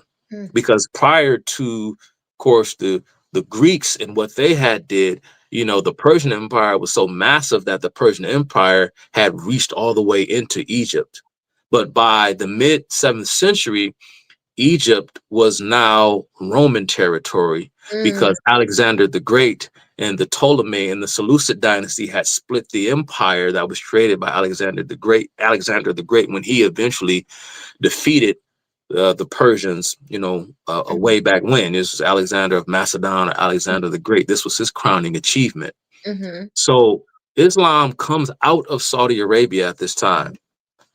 And Muhammad makes a declaration. Remember, he dies in 632 AD. He tells his followers that whoever can take Constantinople would be guaranteed a spot in paradise. This person will be Allah's favorite for all eternity. So the primary goal of Islam from the time of Muhammad's death and when he passed on his legacy to the first successor, the first Caliph, Abu Bakr, the goal was to take Constantinople. Constantinople was the capital of the Eastern Roman Empire. It was Christendom's most glorious and immaculate city. It was the prize for all the enemies of Rome. So they come out of Saudi Arabia and engage in their first battle with a Christian territory, with a Christian city, which is today modern day Damascus in Syria. It's known to history as the Battle of Yarmouk. You can look this up. The Battle of Yarmouk. This was, I think, in I could look it up real quick, but it was sometime during the 630s AD, shortly after the death of Muhammad. In less than 10 years, now here's what's so interesting. Quisha, this small band of a bunch of ragtag, savage barbarians, there's no other way to characterize them. In less than 10 years after the death of Muhammad, the Muslims, they won the battle. 636 AD. Okay, they defeated the Christians at Yarmouk. After they took Syria, essentially, and this is the beginning of when Syria began to transform into an Islamic country, because Syria was a Christian country. They took Damascus at Yarmouk. After they took Damascus, they moved south and took Jerusalem. They took Jerusalem from the Christians in the 7th century, and it was not until I forgot who it was that came back and retook Jerusalem in the 11th century. Wow. When Pope Urban finally commissioned Western Christendom to aid the Byzantines, or the Eastern Romans, against the Saracens. They allowed the Muslims to reside in Jerusalem unmolested for 4 centuries. Do you know how many Christians were killed during that takeover? Thousands. Approximately? Thousands. They took Damascus. They moved south into Jerusalem. They take Jerusalem. And then by 641, Quisha, the Muslims migrate into Egypt and they take Alexandria. I don't think you understand what I just said. In less than 10 years, the Muslims take Damascus, they take Jerusalem, and they take Alexandria in less than a decade after the death of Muhammad. Egypt was a predominantly Christian country. This was one of you had Constantinople, Jerusalem, Damascus, Alexandria, and Antioch. These were the major 5 Christian cities throughout Christendom. At this time, Christendom to the west, the Latin-speaking west, totally different culture, totally separate thing going on over there. Because again, Christendom, although they were kind of like meddling, sort of like our relationship with Great Britain, right? Throughout the years, it's like, we cool with them, but we ain't really cool with them. We done had our problems. You know what I mean? What Western Christendom is different. But we'll probably go. We'll address it now, because as the Muslims move into Egypt, because again, Egypt was a predominantly Christian country. They took over Alexandria, and I forgot who the Islamic, or who the Muslim leader was, who was leading the Muslim forces at that time. But I know one of the earliest, I'll just mention him, a man named Khalid bin al-Walid. Khalid bin al-Walid. He was given the moniker the Sword of Islam. So anytime you see like that sword, Khalid bin al-Walid once famously said that, he came to drink the blood of the Romans. Because you gotta understand what these people, what the things that these people, the Muslims were doing, and the things that they did to their enemies, and not just cannibalism, and in part of war, that whole, which something I learned recently, the whole obsession with the little boys and the something with the, I saw somebody mention it, but the Zut something is something they be doing. I was really shocked at how, when you think of a Muslim, you think, oh, they're so conservative. They're so moral. They don't, like traditional. They're just really and it's like, I wouldn't call it that. Like, I wouldn't call it that. It's no, Quisha, especially when it comes to sex. This is a very not so well kept secret if you know the history of Islam, and that is their rampant pederasty, or what we call pedophilia today, and their homosexuality. That was and part of why the Muslims were so successful in their dealings and how they prosecuted their wars. Well, there were a lot of different reasons in terms of how they fought, and the Christians, of course, they would mount a defense. And sometimes the Christians would win, and sometimes the Muslims would win. But ultimately, we'll probably try to walk through as much of that history as we can within a reasonable amount of time. But you have to understand that the Christians were so shocked and taken aback because they didn't see this coming. They didn't know who these people were. That what in the world? And a lot of the Muslim triumph in war had to do with psychology, because they would literally do things, to their credit, they would do things that would terrify their enemies. One of the things was, because you mentioned this, Quisha, you brought this up, it was not undocumented or unknown for men, during war, when they opposed Muslim conquest, when you would lose the war, as a result, you were defiled. And you know what I mean when I say defiled. As a man, if you were a Christian who fought against the Muslims, if you lost that battle, it wasn't uncustomary for the males to be gang raped. It wasn't uncustomary for young boys to be brought into the harems of these various Muslim leaders, because they were young and fair and attractive to them, and so on and so forth. And so, and there's a surah that describes Muhammad and how he was speaking of the physical attractiveness of young boys. I wish I could quote it off the top of my head, but I can't. But somebody in the chat may be able to do it. But it's disturbing. When people really get into what they actually believe, like what's in the book now, and just like everybody doesn't believe everything that's in the book, and all the Muslims don't even know all the things that are in the book. But a lot of the major these wild, it's actually written down, and even his relationship with that, I guess, his wife and the 9-year-old little girl, like that whole thing, like they got some wild, it's wild stuff. And what's so ironic is, Quisha, that you bring up the sexual morality that's promoted by the Quran. Of course, you can have up to 4 Muslim wives, but you can have an innumerable amount of infidel sex slaves, or what the Quran refers to as bondwomen, women that you possess as booty in your jihad, in your missionary work.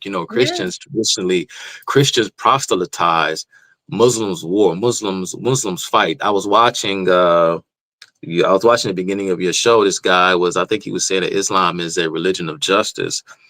Islam is not a religion of justice. Islam is a religion of war. Yes. It's just that simple. But I picked up that's what he meant. That's what he meant. That's what he just used that's the war. justice. That's to bring war to you. Go. Like it was low key war. Like that was what he was saying. Hey, students. So to go back, I don't want to miss when I talked about, because you hear people use the term Coptic Christians, right? You ever heard the term? Yes. Right. Those were the Egyptian. Egyptian Christians. But when you say Coptic Christians, it's somewhat redundant, because just to put it in perspective, just to show folks how Christian Egypt used to be, that the term Copt is a corruption of the Greek pronunciation of the word Egypt, right? Egyptos or Egyptikos.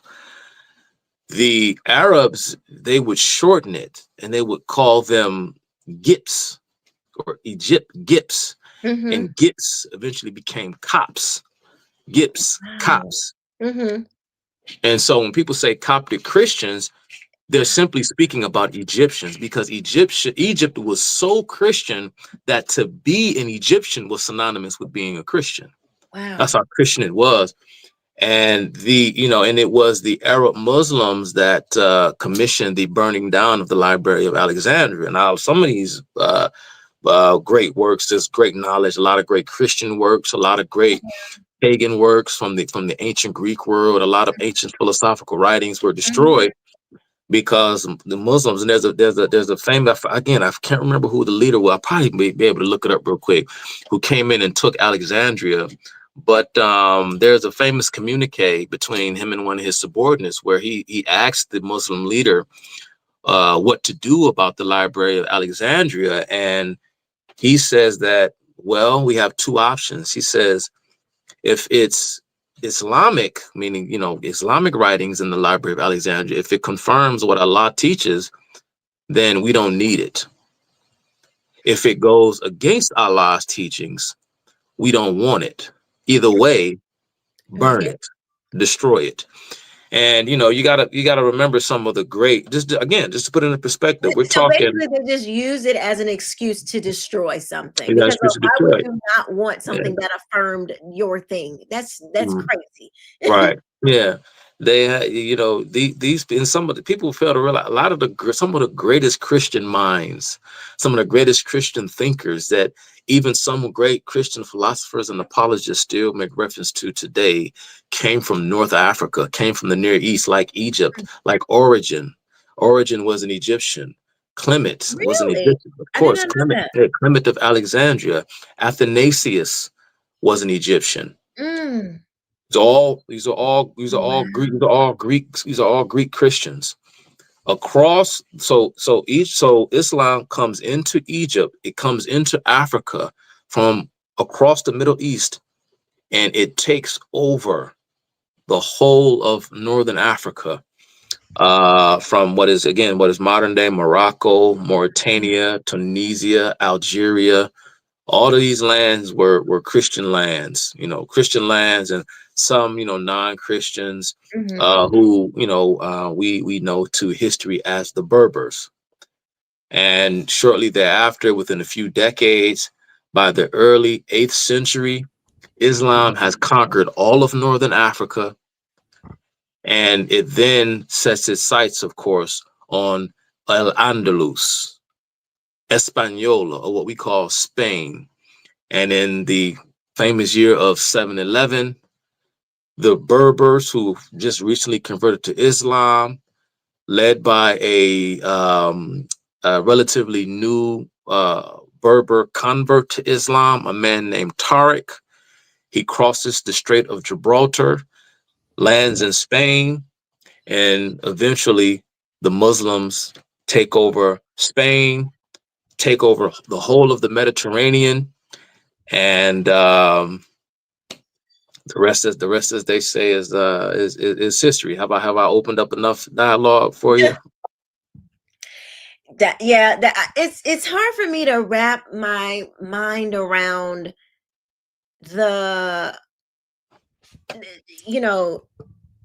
it's like you don't want to believe that somebody could have overtaken Christians, because we, knowing that this is the true faith, like it kind of makes you feel like, gosh, like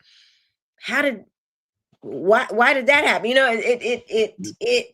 It could make you feel uncomfortable, but it shouldn't make you feel uncomfortable because, the enemy is working and doing things in this world. I can comment too whenever you're ready, Quisha, on why Islam was so successful. Yes, I would love to know how that. Christianity was able to eventually take it back, or at least not take it back, because we haven't took back the Middle East or Africa yet. We did to a significant extent with colonialism, if you notice. Now, again, we went to the Europe from Spain, Portugal, because remember, Spain and Portugal set sail across the Atlantic first and landed in the Americas. Christopher Columbus was commissioned by Ferdinand and Isabella. Now, Ferdinand and Isabella the rulers of Spain at the time, it was Ferdinand and Isabella who finally kicked the Muslims out of what history refers to as the Moors, finally kicked the Moors out of Spain in 1492. Wait, the Moors were Arabs? They were Arabs, Africans, Africans. Berbers. It was a conglomerate of folk who were part of the Ummah. The term Moor was given to the peoples that came from the south, that came from northern Africa by the Spaniards. They called them Moors, right? And again, hence the name of, say, like Morocco or Mauritania. I think the etymological root of the word Moor means black, or means color, or something about the black land, or something to that effect. But again, these weren't black, super black Yafakoto looking Africans that came up. Some of them were, some of them weren't. But again, within this huge Muslim war machine is a lot of ethnic tensions and ethnic supremacy. They all fight for Allah, but there's still a lot of ethnic tensions involved. For example, I mentioned Tariq. When Tariq comes to Spain, he's very successful. He wins, all of the initial battles. When he comes in, he wins all these battles. He chases the Spanish, whatever is left of their fighting contingent. He chases them up into the mountainous region. I forgot what it's called. And there was a Spanish man named, he became like the emperor of Spain. But again, Spain was it was sacked. They laid waste to it. And they anointed an emperor of Spain, Emperor Pelagius. In Spanish, it's pronounced Pelayo in Spanish. He sort of puts up a resistance force further north into Spain as the Moors come, and they push Spain all the way up into the Pyrenees Islands near the tip of France. Now, the whole How big is their army right now? How big is the Arab Arabian? At this point, there are hundreds of thousands of them at this point. Gosh. And they all believe, and this is all gathered around Muhammad, the idea of the Quran. All gathered around Muhammad and the Quran, and the embrace of the sanctity of martyrdom. And we'll get to it, because I want to read some specific passages from the Quran if I have time. So I want to get back to this ethnic tension within the Muslim world. And so, like I said, Tariq, he leads the Berber forces into Spain, but Tariq is not Arab, or not Arab. He's a Berber. Okay. Now, Tariq is sent into Spain at the behest of the commander of the northern, because they set up their capital in northern Africa, and I think what was the former Carthage, the Carthaginian Empire, which of course was the rivals to the Romans on the other side of the Mediterranean, and the former birthplace of the father of Christian theology, arguably, Saint Augustine, right? The great Saint Augustine was too an African, right? Saint Augustine of Hippo. Oh yeah, I think I knew that one. Right? I forget. So they set up their capital there, and the man who sends Tariq is a man named Musa. Musa bin something. I can't remember all these Arabic names. But Musa sends Tariq to the north. He finds out that Tariq is doing all of these wonderful things. He's taken over Spain. Musa, who considers himself to be a more genuine Arab, he gets jealous. So he follows behind. He lands in Spain and he reprimands Tariq, for pretty much trying to outshine him. Because the more you take, the more land you take, the more you kill, the more you enslave. Allah appreciates you. He likes this because you're helping to do Allah's work. So Musa gets upset, and and again, eventually, Tariq apologizes because he knows that Musa will kill him. He apologizes. They make amends. Tariq, so the story goes, his response to Musa when they finally meet again, he says that, "I'm sorry, I did it for Allah."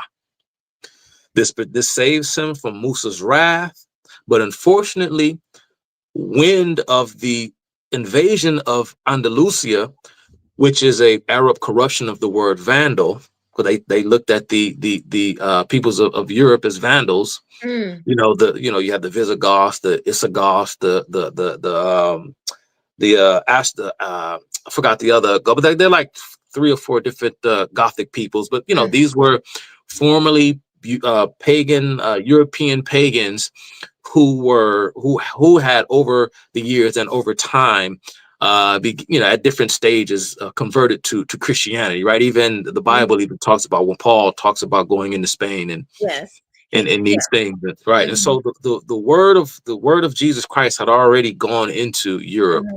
But you still had folks far off in like Scandinavian lands, for example, like, what we refer to as the Vikings, right? The Vikings had partnered up with the Muslims in the slave trade because, they had a mutual interest in slave trading. Well, word gets back to Damascus. Remember, they take Damascus first, and the Damascus is the caliph. It is the capital of the Islamic world. So word gets back to Damascus because the first Muslim dynasty set up in Damascus was a dynasty referred to or known to history as the Umayyads.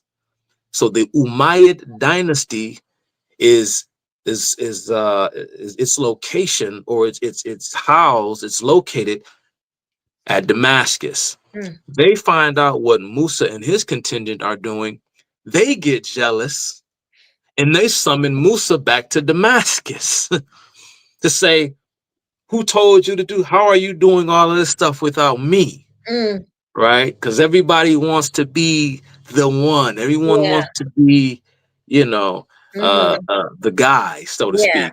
And so they find, so it's a whole lot of intrigue.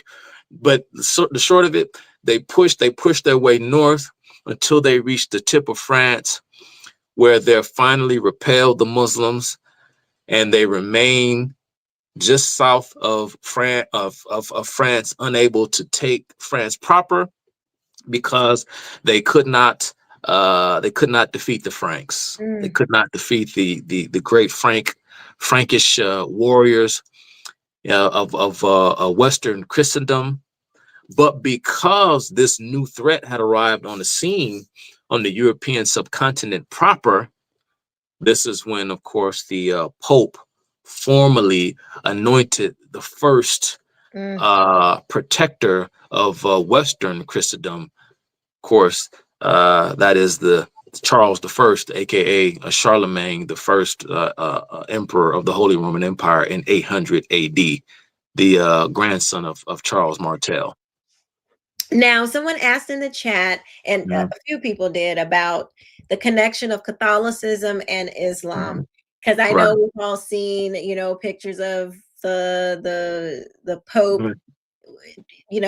holding the Quran and just, like some historical things about them connecting. I forget the reason why, but I don't think that. Hold on, let me see if I can find that question really quick. I don't think it was like the Pope. Where was it? Okay. Was Islam created by the Catholic? I don't think that Islam was created by the Catholic Church. They said that. I'm only asking because someone told me that, but I'm glad you're asking because I don't think that is correct. No. I've seen no evidence to support this suggestion that Islam was created by the Catholic Church. There were some doctrinal disputes within the Catholic Church, and a lot of the offshed, the throwaway The things. remnants. Yeah, the remnants of what was considered by these folks who I don't even know exactly how to describe them or what to call them, but at these various councils that came together from various Nicene councils and Council of Ephesus, Trent, Yeah. Chalcedon, all these different councils. Mhm. And one of the greatest disputes within Christendom was the dispute on the nature of Jesus Christ. Right? Did he have two natures or did he have one nature? The And nature meaning the God man or the yeah, was to be God and man.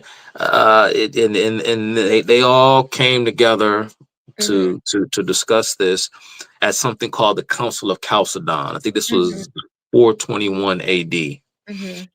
And there's a very interesting book I read years and years ago called I think it's just simply called The History of Islam, Mhm. written by a rather very unique character, I would say, named Walter Williams, but not the Not the not the Walter Williams. economist Walter Williams that we're familiar with.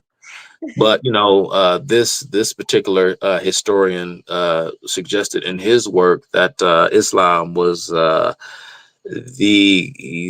offshoot of a kind of perversion or a deviation from Monophysite Christianity, which I believe by that time the church body or church authorities in Rome had considered Monophysitism to be a heresy. But then there are a lot of things, because again, Islam builds on to, look no further than the Dome of the Rock at Al-Aqsa. Muhammad built on what Jews and Christians had already done. Right. He built upon it. You Pause right there for 1 second. Okay, so the now this is, I did not know this, and this is gonna show you how much I don't know about but the dome of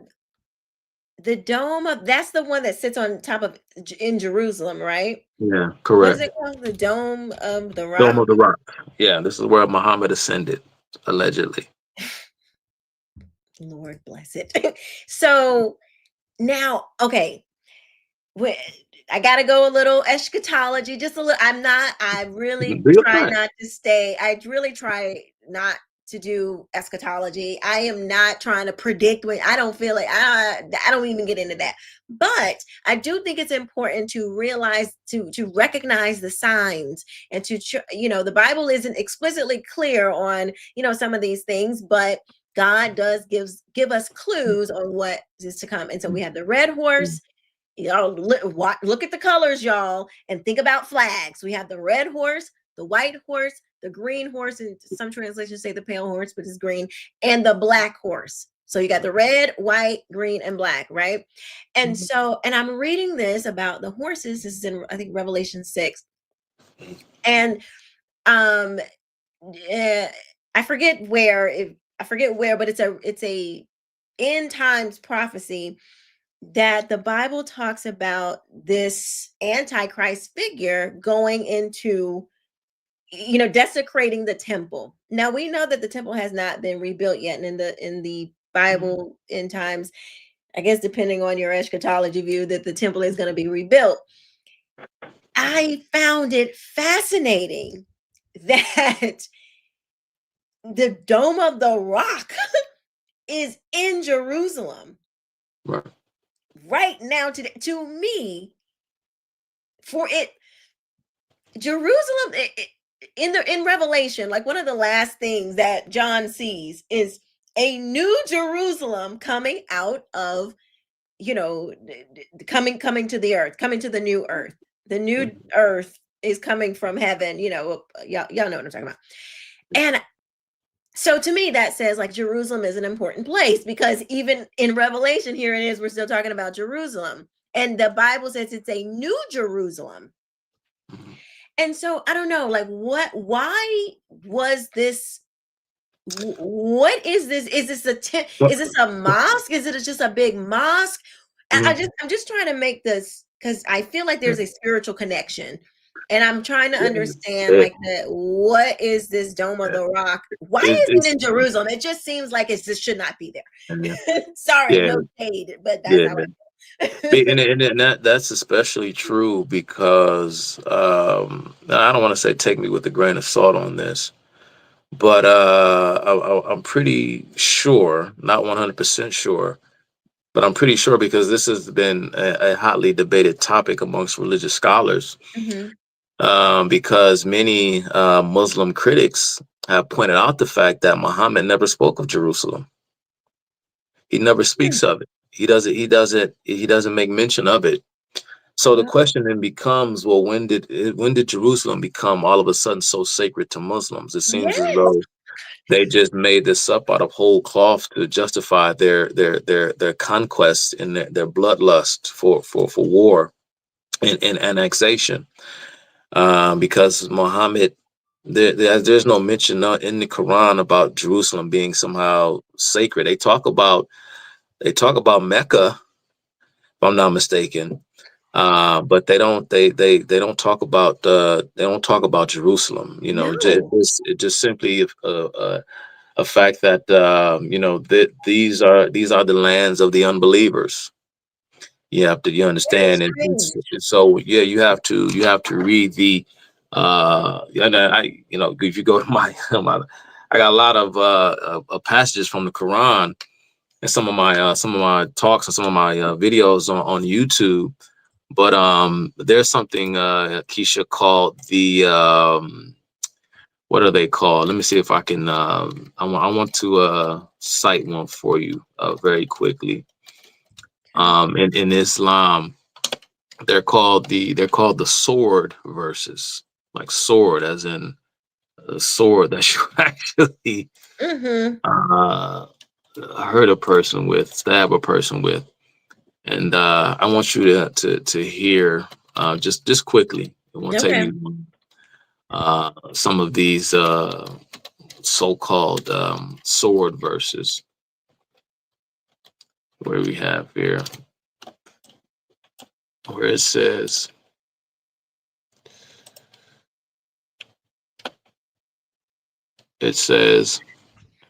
but once the sacred months have passed, this is Quran chapter, what is it? Let me make sure, chapter 9, verse 5. Quran chapter 9, verse 5.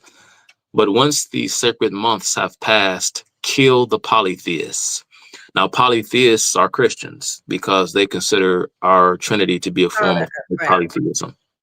Because no deity, no man, as you were arguing with I am in the comment section, he considers it to be one of the gravest. I mean, he even used the term blasphemy. Yeah.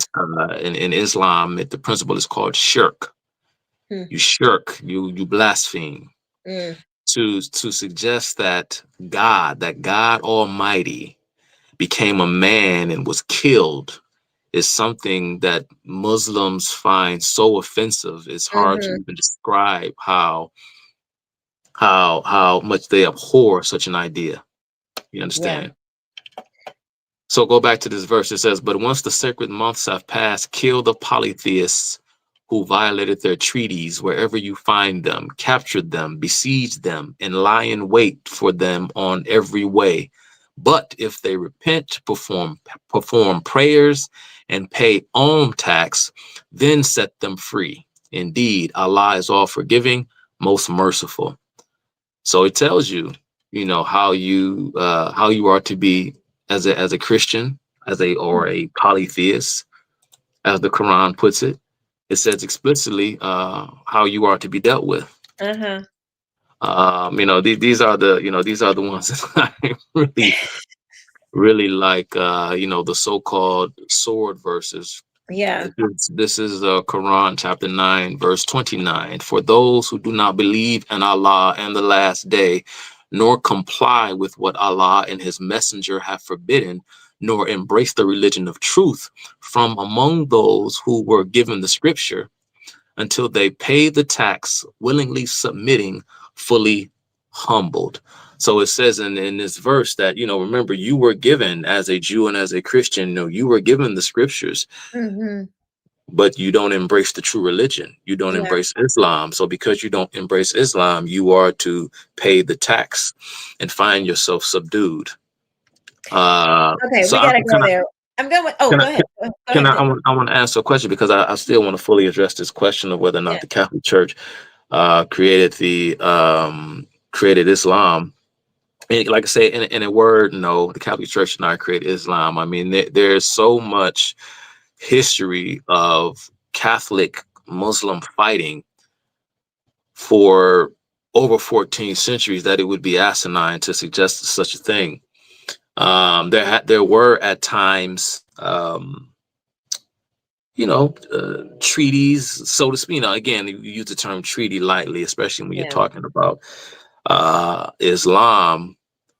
But you did have Christians who would agree to live lives as second-class citizens under Muslim control in order to live, in order to survive, because in their minds, Christianity was dying and Islam was on the rise. They didn't want to convert to Islam, but they agreed to. And mind you, this is to live under Islamic rule and authority as a non. It's not a nice life. It's not a life where they respect you and they treat you well. It's a horrible life. It's a horrible way to live. But a lot of Christians who refuse to convert to Islam by reciting in Islam what is called the Shahada. The Shahada is, quote, Allah is what is the Shahada? That there is no other God but Allah, and Muhammad is his messenger, or Muhammad is his prophet. That is the Shahada. You must recite the Shahada or, lose your head. A lot of Christians would recite the Shahada so as not to die. Many of them went on to be martyrs, and they were killed, but oftentimes it wasn't a quick death, because I want to answer a question that stimulated students asked me in the comment section. But sometimes you would have Christians who were conscripted. So you had Christians who were, I guess in name, still Christians, but they fought on the side of the Muslims. They had they had a name for these turncoats. They called them janissaries. So you had Christian soldiers that were fighting for Muslim armies at this time. And so yeah, the whole question of Islam, of Catholicism creating Islam, you see, and I'm going to go here, and Quisha, I know you had a thought, you wanted to jump in and say something, but I just want to slightly fast forward to the Protestant Reformation and the schism within Christendom between Protestants and Catholics. There had already been a schism between Eastern Orthodox Christianity, or Orthodox Christianity, and Roman Christianity. There had already been a schism there, this is what eventually led to the fall of Constantinople, which is, of course, modern day Istanbul. It's part of Turkey, right? Greeks were pushed out of Asia completely when Constantinople was finally sacked in 1455 by Muhammad II, the Sultan of the Turkish Empire.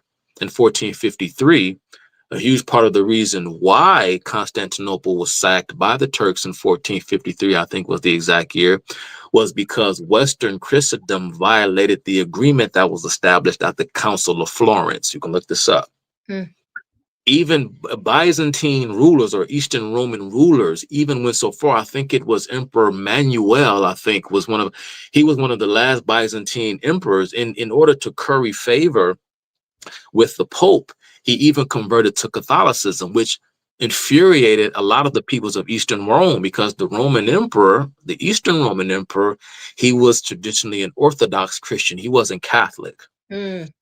But when you began to see a lot of Eastern Roman emperors trying to cozy up to the Catholics to get their assistance because they were on the front. They were abutting the caliphate. And they kept, and again, the Mohammedans, the Saracens, the Muslims, call them whatever you like, they were trying to take Constantinople for centuries, and they couldn't take it because it was so well fortified. But by the time the 15th century rolled around, Sultan Muhammad II came equipped with something he hadn't had in the past. He came equipped with cannons. And the cannon technology, the architect who designed these cannons was a Caucasian German. Now, I don't know how much of a Christian he was. I forgot his name. He's known to history. I can't remember his name, but he provided the Mohammedans with cannon technology. And it wasn't just that, but the huge part of the reason why they were able to take Constantinople is because the Romans to the east could not summon reinforcements from the west. So you had hundreds of thousands of Muslims show up at the doorstep to that small land that separates Asia from Europe, right there at the capital of Christendom, Constantinople. Thousands of Arab Muslims show up, and about 8,000 Christian reinforcements showed up to protect the walls of Constantinople, led by a great Italian Christian warrior by the name of Giovanni Giustiniani, who was martyred on that day. But anyway, so there's a split there. So a huge part of why Islam was so successful is because the Christian world was split. So fast forward, by the time of the Protestant Reformation, Christendom gets split once again. Now, because of, and like I said, I'm not trying to get into a theological argument or discussion about who's right, the Catholics or the Protestants. I'm just talking about the what. What happened was Martin Luther and his followers told the Catholics, to hell with y'all. We're not helping you all. As a matter of fact, Martin Luther will go on to say that, well, he believed that the Muslims descended upon Catholic-dominated Europe as a curse because the Catholic Church had become so corrupt. Oh, wow. John Calvin also stated during his time that he viewed Islam to be the coming of the Antichrist. How ironic is that? But in Calvin's... Wait. Now, I gotta I be having my problems with the Calvinists. Now imagine me and the Calvinists, we're aligned at the end of the day. But see, here he goes further. Here's what he said. Oh gosh. He said that he referred to, I'm gonna paraphrase a famous quote of his. When asked about Islam and the Catholic Church, Calvin said that the Catholic Church and Islam were the dual horns of the Antichrist, is what he called it. Now, it's difficult to know because you have to remember Protestants and Catholics were going back and forth with each other at the time. And again, I know it's simple. It's easy to make Protestants seem like the victims and Catholics like the perpetrators. But that's two-dimensional a way to look at it because the conflict in the history is far more complicated than that. But when it comes to the Catholic Church, just to be fair, for the sake of intellectual honesty and integrity, a lot of the ideas we have about the Catholic Church came by way of a lot of Protestant propaganda, and there was a lot of Catholic propaganda against Protestants as well. But there was a lot of Protestant propaganda because in the mind, it's funny because typically we associate Protestantism with a more open and more, strip away all of the pageantry and all of the garbage. You go straight to Jesus. Christ did it all, whatever. We know the core tenets of Protestantism. I'm not trying to debate that or trying to say that that's not valid or whatever. But, Martin Luther was a man just like anybody else. And perhaps there was some unforeseen consequences to a lot of the things that he thought and believed, because according to many historians, Protestants began to embrace a culture, a sense of passivity that was made popular by Martin Luther, because Martin Luther said that if you interfere with the conflict between the Catholics and the Muslims, then you will be rebelling against God. That's literally what Martin Luther believed, because he believed that the Muslims were sent to Christendom to punish them for their corruption. And if you try to fight back against the curse, you will be rebelling against God. I say all of that because the Catholic Church is implicated in a lot of things. It's implicated in colluding with Islam. It is accused of colluding with the Nazis. This was a huge part of the Soviet, to go back to the top of the conversation, a lot of Soviet Cold War propaganda. And the Catholic Church, which, remember, the first encyclical penned by Pope Leo IX that explicitly stated and made reference to socialism and communism was, I forgot what the encyclical was called, but I believe it was penned 2 years before the publication of the Communist Manifesto. The Catholic Church had officially published its criticism and its warning against this coming pestilence that we know as Marxism today. Wow. And it wasn't until the early 20th century the Comintern embraced this doctrine called the outstretched hand, where they said that we're going to, because remember, initially, and I haven't forgotten, I'm going to bring it back. When, communists, for the longest, in order to gain entry into its ranks, you had to come in already an atheist and ready to go. You had to denounce your belief in God. Right. The communists had the bright idea. They said, we're turning off too many religious people, particularly we're turning off too many Catholics. Now, they did the same thing to the Protestant church as well, but they were especially eyed in and zeroed in on the Catholic Church. Why? Because in the United States, a huge bulk of the so-called working class, which made up a large bulk and contingent of a lot of these labor movements that had been taken over or were created by the Communist Party, a lot of quote unquote working class Americans were Italians and Irish. Yeah. Which were Catholic. Exactly. So if we want to get the Catholics and the Irish working class in our communist tent, we have to begin to embrace and try to make concessions with the Catholic Church. Not only make concessions with the Catholic Church, but we must infiltrate the Catholic Church, which they did in mass. I don't have time to get into that because that's not the point of the conversation. I say all of that to say that a lot of misconceptions we have about the Catholic Church comes by way of the enemies of the Catholic Church, whether it be the Protestant Church. Again, I'm not trying to get into a theological debate, and I know the Catholic Church has its flaws. Trust me, I get it.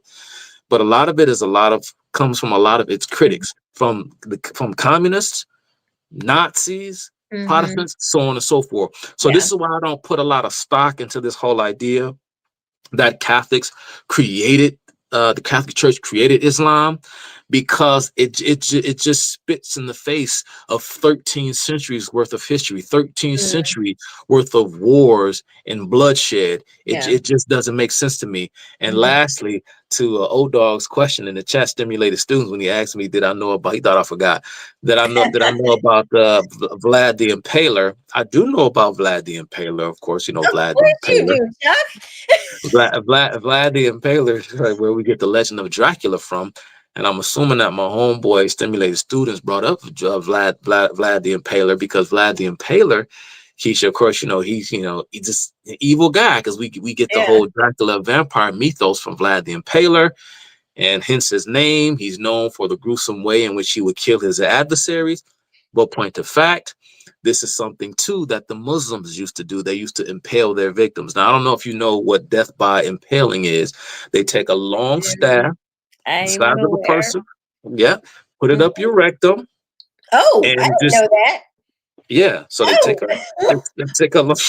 they take a long. Wait a minute. I thought it was, I don't know. I thought it was like when it went up through here and. No. It goes through. Or like through, like a pole going through the middle of your head, or going up through. No, it's worse. They take a long pole with a sharp edge, with a sharp point, It's longer than a person, much longer than a person, the average person. And they put it up your rectum, and they just allow gravity to take care of the rest. And it goes up you know what, and it just slowly goes through your body until it comes out of, kind of like what you just said, but it starts out through there. And that's death by impalement. Well, God. Vlad the Impaler was not the only one known for this kind of torture technique. As a matter of fact, the Muslims used to use this technique quite often. There was one Muslim military leader in particular who was known for impaling.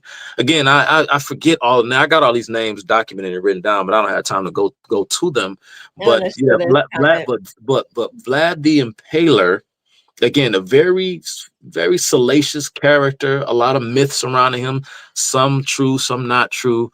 But Vlad the Impaler, and I think my dog, O-Dog, brought him up. And if this isn't why he brought him up, I'm glad he brought him up, because it bears mentioning that Vlad the Impaler was one of the great Christian protectors. A lot of people don't know that about him. Yeah, the man to whom the legend of Dracula was created. He warred with the Muslims constantly. As a matter of fact, he was one of the great defenders of Christendom, Vlad the Impaler. Oh gosh. Well, that was very. You made us use our imaginations in a very.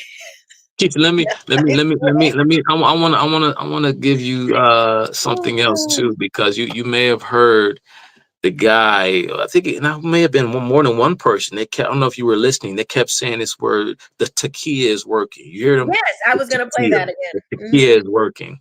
Yes. Well, the takia is a doctrine in Islam that permits deception. Let me play that clip really quick, because I know there's some people that didn't hear it. So I want you guys to hear this. Go ahead. I actually had it already. Donnie is practicing takia. 1,000%. 1,000%. He's presenting the Muslims are laughing at you guys. Like, this is the funniest thing. Like, dude, give it 50 more years, entire New York's gonna be Muslim, and then before you know, it's gonna be Sharia courts, and then like y'all are. It's like it's like shooting yourself in the foot. Like I can't even believe. And like, you see Europe. You look at Europe, it's happening right now, and then you're like, oh, let's just do it here in New York. Like, it's like, no, like, you have to stop. Like, obviously takia is working, and they're doing an amazing job at it, and they're fooling everyone. Like, and all the Muslims are like so happy that's happening. Like, this is the best thing that could happen in Islam. And yeah. So takia is a doctrine that permits Muslims to lie. Now they claim now here I'm going to pull directly from the Quran where the doctrine of takia comes from. Here is Quran. Let me make sure I give you chapter and verse. Quran chapter 3 verse 28. Quran chapter 3 verse 28, where it reads, believers should not take disbelievers as guardians instead of believers. So you don't take non-Muslims as guardians.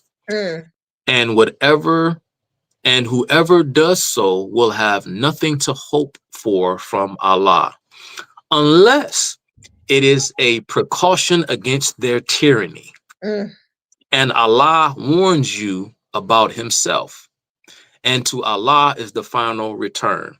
So if Muslims feel threatened, or if they're in non-Muslim lands, or what in Islam they refer to as a house of war, you have the house of war and you have a house of Islam. Anywhere on God's green earth where there is a political sovereign or territory controlled by non-Muslims, it is considered in Islam to be under what they call a house of war. And it's in Arabic. They say it in Arabic. I'm not even going to try to say it out of for something. I don't know. But in English, it translates as house of war. So if a Muslim is in a house of war, he is permitted to, and I think there may even been a hadith that expounds upon this, where Muhammad says that so long as belief for Allah remains in your heart, you are able to tell the unbeliever whatever it is that you need to tell him, so as to hide your true intentions until you gain the upper hand. And somebody in the comment section said that in many ways Protestants were more extreme, and they were. I mean, if you leave it up to, in some ways, if you leave it up to Protestants, I mean, they were I mean, you talk about the scientific revolution, for example. Someone like John Calvin, you said you disagree with Calvin. Yeah, At that least, free will thing, that at thing least, that I yeah, can't get at with least that on one. some of his main point. I'm not studied enough on Calvin to say whether or not how I feel about Calvin Yeah. to Well, state it not necessarily unequivocally. him, but the doctrine, the no I get free it. will. That I that get it.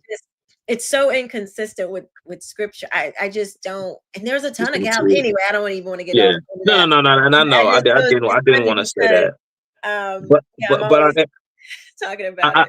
yeah, no, I just like it when I see someone say something in the comment section that I don't, typically see, because when you think of the Catholic Church, you think of the Inquisition, and that's another topic that may warrant discussion as well. You think of the Inquisition and a lot of things that the Catholics were doing, and you would think, but at a glance, that the Catholics were the more extreme. But in many instances, that was not the case. It was the Protestants that were the more extreme, especially when it came to what we now refer to what we refer to as the scientific revolution. John Calvin was militantly, he was, I mean, it's hard to describe how opposed he was to Copernicus and Kepler and Galileo. There was particularly Copernicus when he published his what was his work called in Italian, the revolution de revolutionibus, or something like that, something about the earth. Now So are you saying that's Calvin wasn't yeah, not as Calvin, scientific? Calvin did not Now want. that is so interesting because now we going off into something else, but just Go ahead. to me he comes off like like very deterministic. Like the idea that you don't have any free will is a deterministic point of it goes into like the things are already determined and you're just kind of here going along. You're not really making any decisions, which can lead more into a humanistic determinate more of a secular. That's more secular science, scientific, which I don't think science and Christianity have to be separate. But No, I don't think so either. but for Calvin, for somebody, if you dig more into what he thought about free will, it kind of goes deterministic, and that to me is anyway. That's interesting. If he was not a fan of science, that makes him he's a complex man. Okay, he's a very complex man. Like I said, I take your word for it because I don't know a whole ton about Calvin, but just knowing and just learning the evolution of the Western mind and Western thought. And like I said, going back to the father of the scientific revolution, Copernicus, who put forth the concept of a geocentric solar system. And he had to go to the Catholic Church to get permission to have that work published. Oh, wow. And he went to the Catholic Church for permission, and the Catholic Church granted him that permission. You see, it wasn't just the Catholic Church and its indulgences and trying to be an intermediary between the illiterate masses and God, or its veneration of Mary and all these things. Yeah, those were theological issues that the Protestants had. But one of the main issues that they had with the Catholic Church was the Catholic Church did embrace a lot of ideas that were non-Christian, or even, let's just say, for example, pre-Christian. Yeah. Like it takes me back to a famous quote of one of the early church philosophers, Justin Martyr, who said of Socrates and Plato that these were Christians before Christ. And the reason why Justin Martyr referred to Socrates and Plato as such was because a lot of these Platonic ideas were in line with what later on would be revealed through the Bible, because a lot of pagan ideas, they theorized or supposed a lot of things that we would later go on to discover had a lot of truth to them. One of the main things was that a lot of early pagans, to break it down as simply as I possibly can, a lot of early pagans were of the belief that First and foremost, that the natural world, or the heavens and the earths, was created by some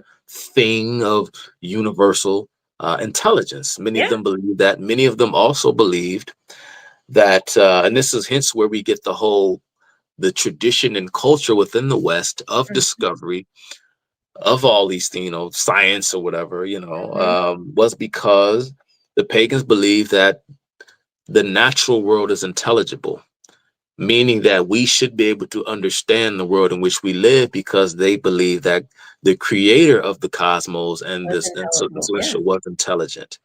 And so if God is intelligent, then if God is trying to communicate something to us, the natural world in which we live has to have an order. Yes. So when they started to monitor the movement of the stars and all these things, and sure, it took on kind of mythological proportions, and it had to be stirred and directed and refocused back onto the primary source of life, which is the God of Abraham, Jacob, and Isaac. But they had these thoughts and these ideas that no, the universe has purpose. There's a purpose to this thing, and this thing that we're living, it's doing something around us, and we are something within the grand scheme of it all. And so the Catholic Church had this, they were kind of, conciliatory to a lot of these quote unquote non-Christian ideas. And this infuriated this new startup group, the Protestants. And so when Copernicus goes to the Catholic Church, he gets permission. Then when the Protestants rise up and say, you can't let this be published, because you have to think, if Copernicus puts out this work, but let's talk about it since we're here. Copernicus is going to put out this work, which is going to suggest that the earth on which we sit is not the center of our solar system, let alone the center of the universe. I don't know how vast Copernicus thought the universe was, or how vast people in the chat think it is. I'm not here to get off into anybody's cosmology or cosmogony.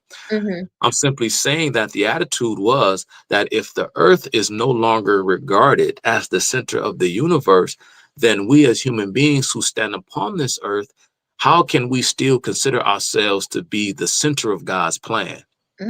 So it relegates man to the periphery. So in the mind of Calvin, that threw the whole gospel story into, question, because if the sun is the centerpiece, then how important are we really?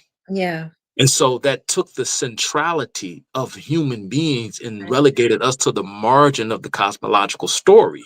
So this is why the Protestants were so opposed to this being published. See, notice how difficult people think this is an easy thing, but it's difficult. So Calvin said this. Again, now what if say, well, God wanted you. God is just trying to test your faith. See if you give up on me when you figure out that you just over here revolving around the sun. I did it like that on purpose because I wanted to test your fidelity. Who knows exactly what's going on? Or maybe you may not think the earth is, or the sun is the center of our solar system. Go with, you think whatever you want to think. Not here to unpack all of that. But once the Catholic Church finds out, oh, the Protestants are angry, then that's when the Catholic Church rebukes or takes back their permission to have Copernicus's work published, because now they're trying to fight back against this new rising tide that's criticizing them. And people are looking at the Catholic Church like, wait a minute, you all were supposed to be you mean to tell me you're not what you claim to be, and this and that? Because Calvin said, if it's not described in the Bible that way, then I'm not accepting this sun is the center of the earth garbage, because that's not the way, in Calvin's mind, that's not the way the Bible describes the creation of the heaven and the earth. So it mustn't be true. So it just turned into a big thing. So now you have this propaganda war, this fight, this war for allegiance, the war of public opinion between Catholics and Protestants to see who's more Christian, if you will, because who's going to push back against this new rising tide of scientific skepticism and inquiry. So it became a huge scandal at the time. And so when you put that in the context, Quisha, sorry to cut you off, Oh, no, of Islam, now again you see how difficult it was. And again, it wasn't until, to circle back, because I was something I was going to say when I mentioned Ferdinand and Isabella, because you talked about who the Moors were. Because when they sent Christopher Columbus out, part of people say, well, Christopher Columbus was looking for spices, or he was looking for new trade routes. He was doing it. Christopher Columbus was trying to reach the East because he was trying to get in contact with more Christian recruits. He was trying to bring the whole of Christendom together because they wanted to crush Islam from both east and west flanks, to crush them like Somebody this. in the chat mentioned that Christopher Columbus was trying to basically, I forget how exactly it said, but what you just said basically. Read his writings. When what he said about Islam, he wanted to come around, convince the Christians to Russia and all of what we, the stands, all the stands that were there after Blackistan. right, to get the Balkans and Russia, because Quisha, we think about Muslims, of course we think of we Arabs, the Turks, the Berbers, you have the Persians, right? Look what Islam did to the Persian Empire, right? Modern day Iran. But we forget to mention the Tartars, or the Tartars, or what they call the Mongols, came out of Mongolia. These are the descendants of Genghis Khan. The Khans nearly took over the whole of Russia. Russia was almost entirely Islamic until Russia stood up and finally defeated the Mongols. When I'm talking about the whole, even Muslims were terrified of the Tartars, and they convinced them in one way, some way or another, to convert to Islam. And this remained the case, Quisha. Islam had a major presence in Central Asia, taking Russian slaves. I mean, they were doing all types of stuff. And it wasn't until, right, when you speak of different theological schisms and separations within Christendom, it wasn't until a creation of something in the 17th century, Quisha, called the Holy League. You can look this up. The Holy League. It was like Russia, Poland, Hungary, I think Germany came. All of these Christian countries came to the rescue to fight the Mongols. And this eventually led to do me a favor, look up the Treaty of Kalowitz. It's spelled K-A-L. The Treaty of K-A-L. O-W-I-T-Z. I think if you Google will find it for you. Treaty of Kalowitz. Okay, you want me to just Wikipedia it? Yeah, you can do that. You don't need Okay. to. Here, I'll share my screen so you guys can see.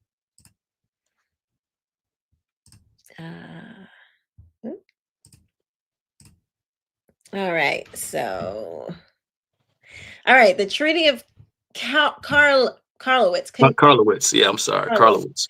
Concluding the Great Turkish War of 1683 to 1699, in which the Ottoman Empire was defeated by the Holy League at the Battle of Zenta, was signed in Karlowitz, present-day Sremski Karlosi, Serbia, in the military frontier of the Habsburg monarchy on January 26, 1699, also known as the Austrian Treaty that saved Europe. It marks the end of Ottoman control in much of Central Europe.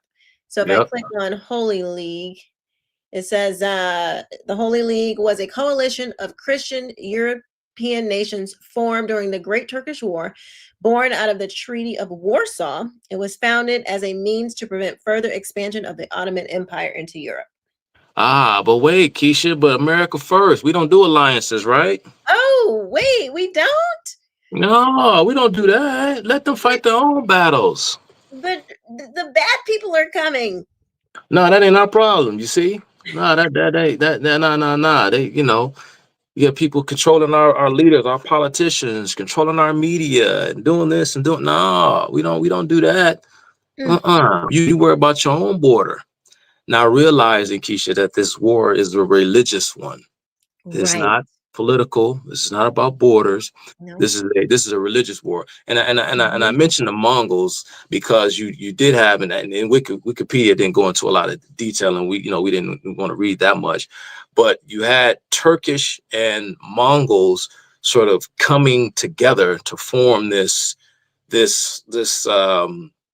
Islamic, like I say, alliance in that part of Central Asia. And again, they went into Russia, conquered large swaths of Russia, and conquered large swaths of the Balkans. You had the Mongols probably further to the east, and then you had, like you say, like Wikipedia said, you had the Turks to the west of the Tartars. But they were all Muslim, and again they were all working in consort.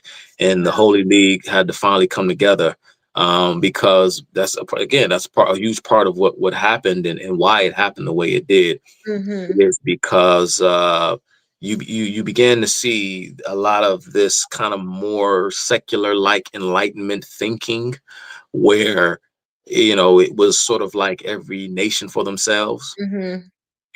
And that almost cost the whole of Christendom, because nearly 2/3 of Christian lands from the time Muhammad died in 1632, nearly 2/3 of Christian land had been conquered by Muslims.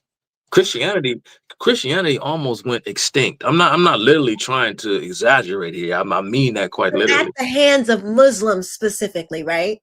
Absolutely. And that is my whole thing. It's like Jews and Christians, yes, we know our Jewish brothers, they're still waiting on the Messiah, right?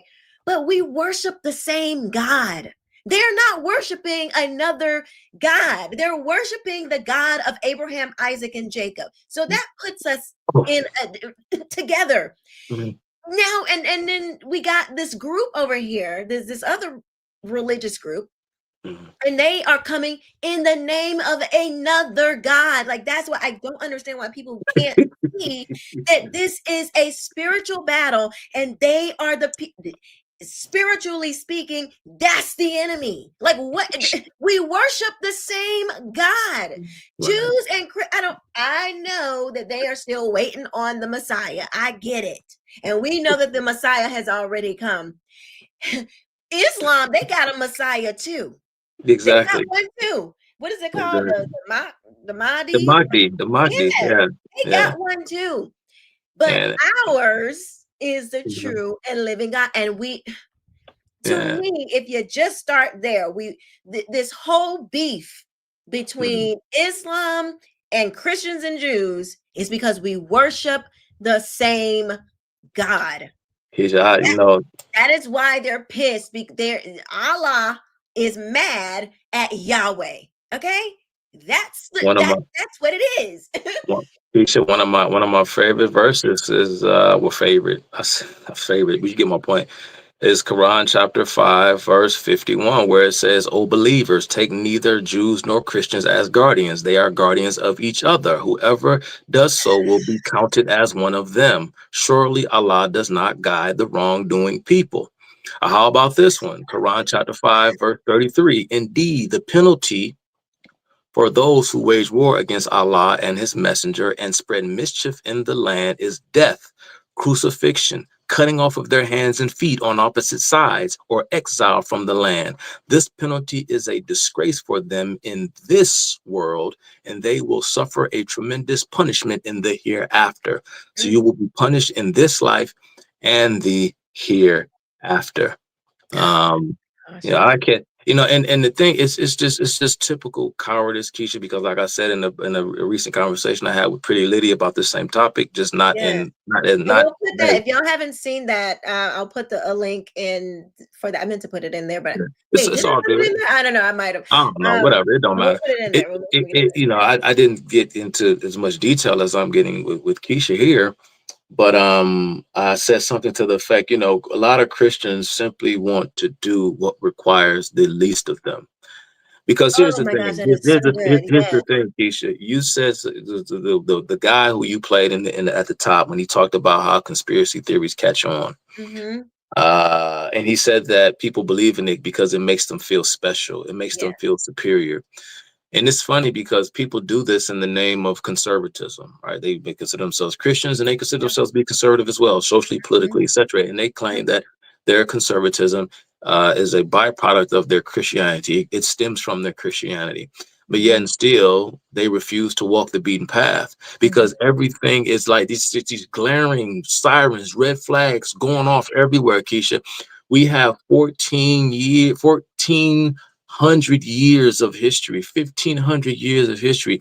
And before we go, I want to make sure I talk about Thomas Jefferson and the Barbary Coast Wars. I want to talk about that briefly too, because when we gained our independence after the Revolutionary War, the first war we fought was against Muslim pirates along the Barbary Coast. That was the first war America fought, was against Muslims. I want to talk about that too. Wow.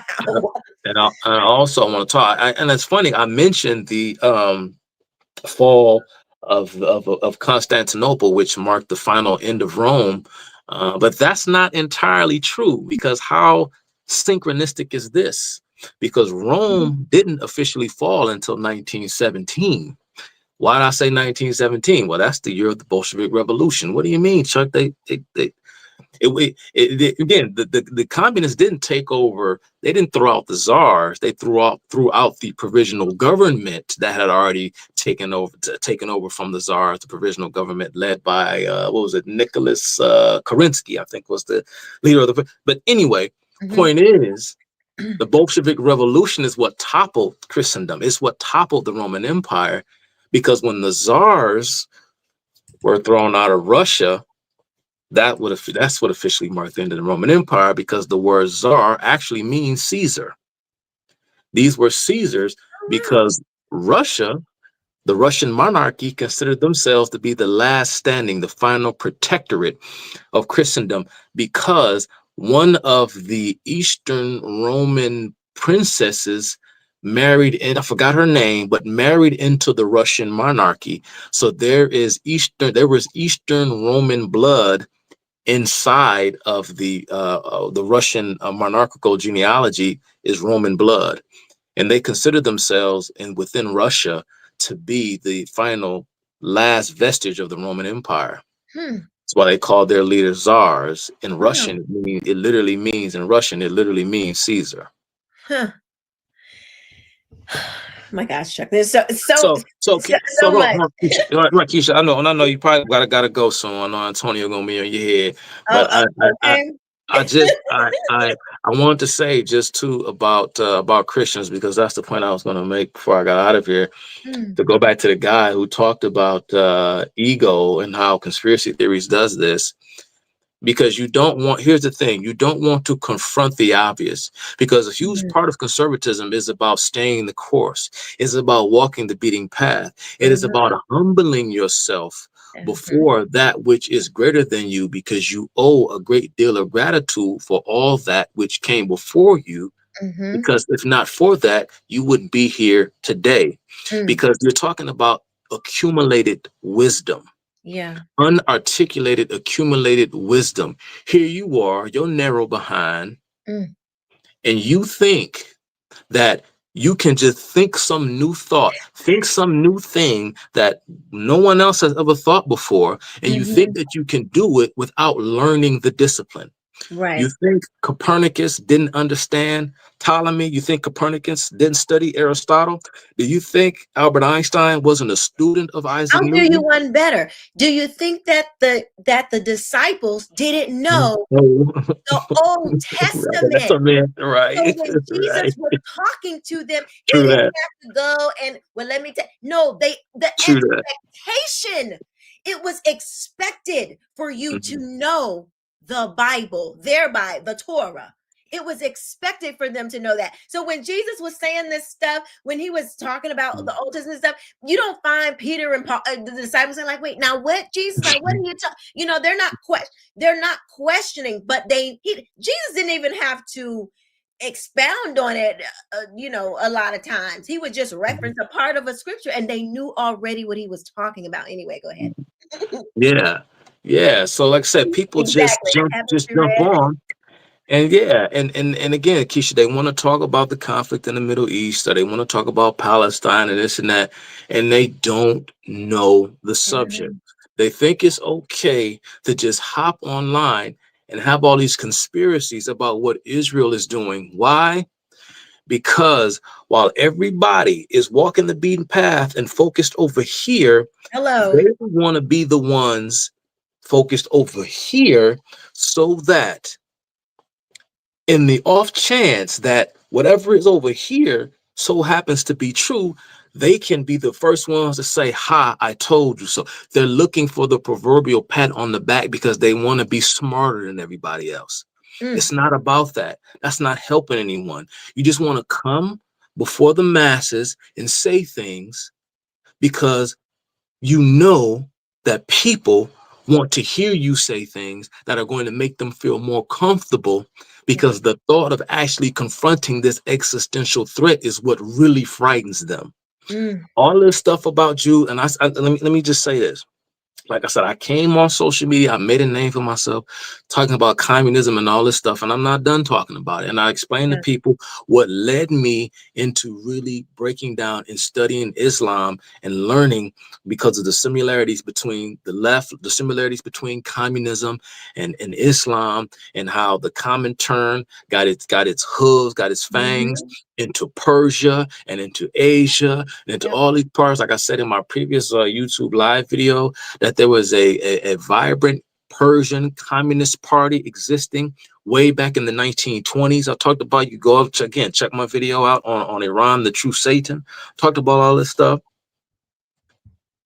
But Islam, if you force me to, I'm gonna tell you right now, Islam is a far greater threat to the world than communism as it stands right now. Wow. Didn't think about it like that. Hold on, I gotta pause for a hot flash. Fan break. Yeah, I saw what I was talking at one point. I saw your hair blue. I'm like, you got a fan again? She got going on I right there? try to keep, because I don't know how loud it is on the thing. No, So I can hear it coming through. Okay. But wow. yes, it's I think time. that It's time to talk about incredible. it, Keisha. It's But time to talk about and it. here's the thing. They are blending themselves together. This is the enemy, y'all. Don't look at the people. Look at the ideology. Forget the people. You got to, because that's how because this is a spiritual battle, the spirit behind the thing is going to use people.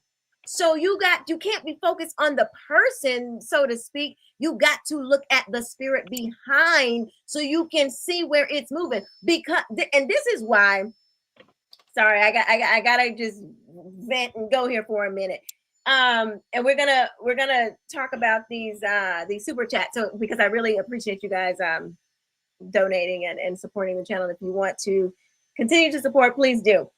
And Jesus loves you. If you can put our Cash App things in there for me, please. But here's the thing: when you are not you got all these people that have come, they've awakened and come to conservatism. They're Republicans now. They left the left, right? I was one of them. But I am a reader, a studier. I wasn't about to start getting online talking about stuff I didn't know about, but because I wanted to know, like I wanted to really understand what I was talking about, before I started running my mouth. Yeah. And when you have these people who just come over and they understand the surface level talking points of the right, conservatism, and so you might be a great debater. You might be able to have conversations, especially with people who don't really know about conservatism or anything or any of these things. But now that the conversation is that things are progressing a bit, no pun intended. The enemy is getting a bit bolder. You got to get a little bit deeper now. And the propaganda is shifting. You're seeing these conservatives, starting to, well, I don't know. It's Israel. It's Israel. They're the, what did Candace on? They're the controller of the universe. They control everything, Chuck. It's Israel, and is Netanyahu, as if he's been the prime minister forever, and he's going to continue to be. I don't know, like, I don't know what the obsession is with that part, but it's just very strange when you're being moved from pillar to post because you're not really rooted in truth. Capital T truth. You're not really rooted in the Bible. So when the next wave of something comes along, you're like squirrel. You're like, oh yeah, I believe. Yeah, this look right to me. Oh yeah, them Jew. Yeah, they do be they do be running the music, and yeah, they do. And you don't know. You have lost. If you started doing it, you're propagandized already. Yeah. It worked on you. The propaganda worked, because if you probably still don't know anything more about Israel except for what Hamas, because everything we know after October 7th has come from Hamas. All of the negative, and I'm not saying that means Israel has done everything right. I'm just saying they weren't up on the messaging game like that.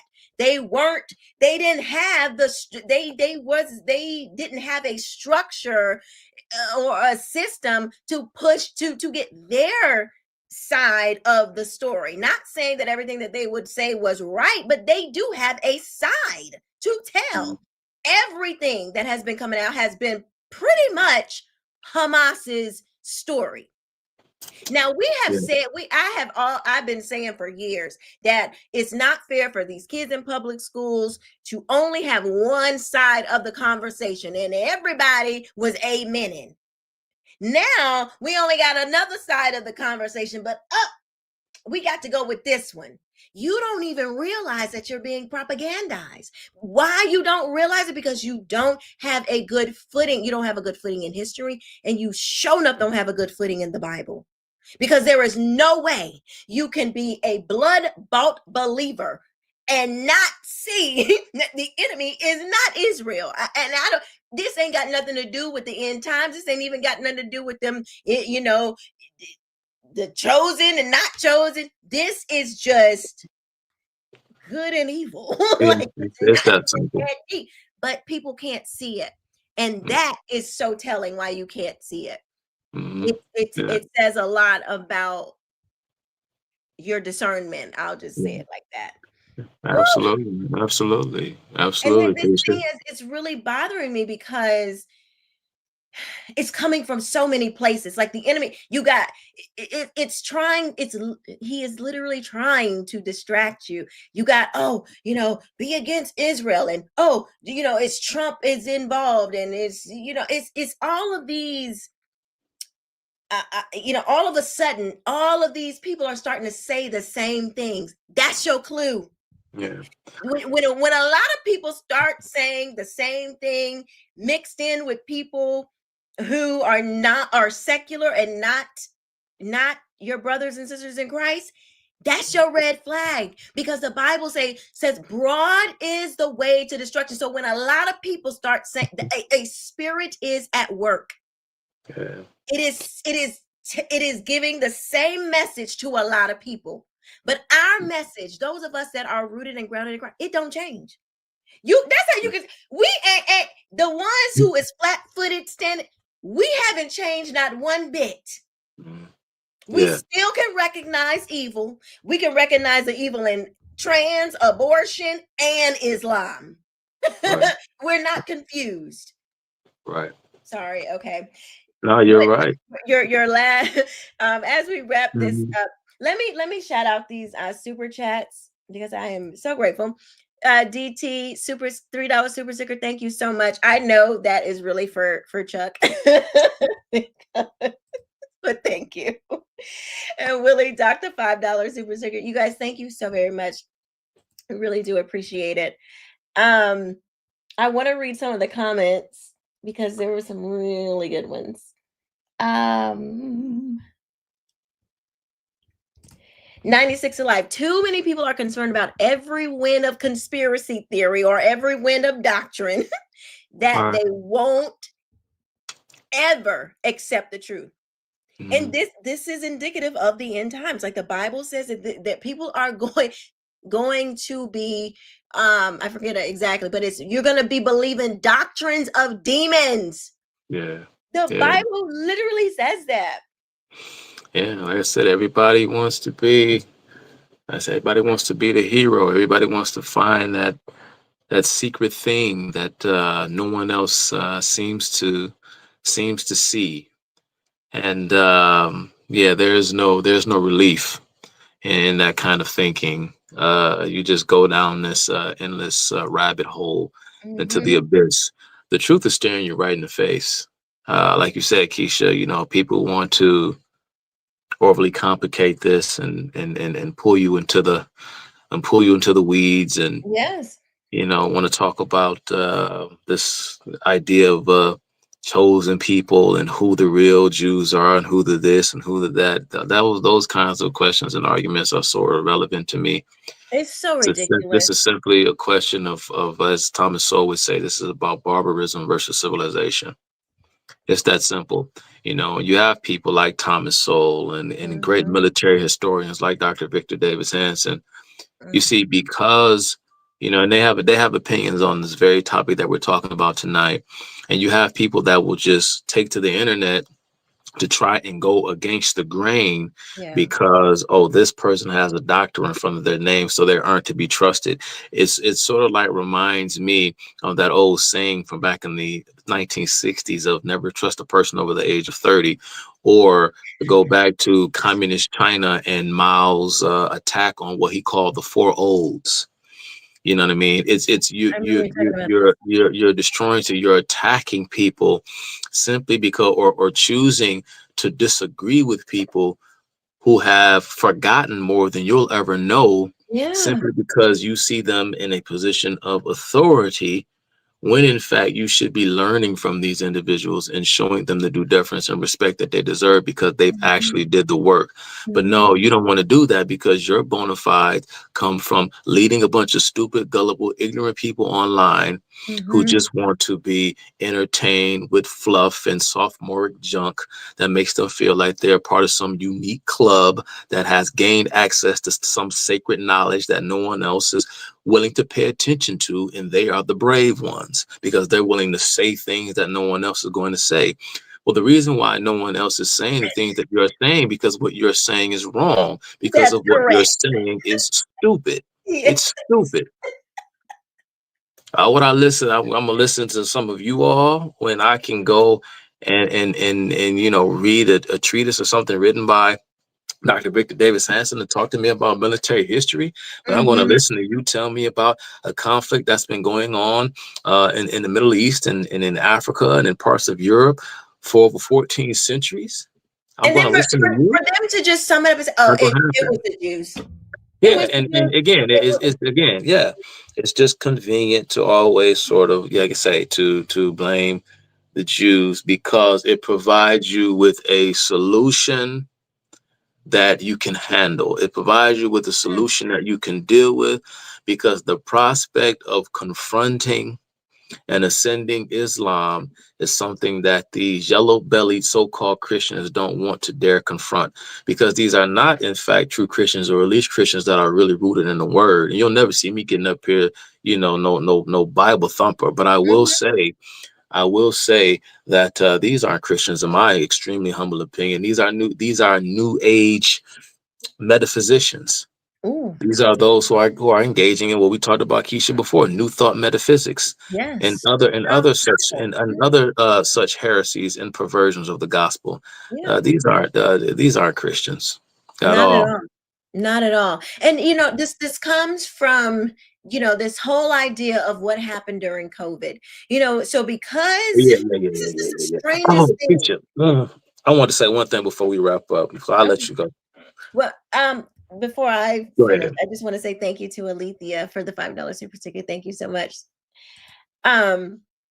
when COVID happened, yes, the mainstream, the quote unquote the scientists, comma Inc. That's what I call the scientists.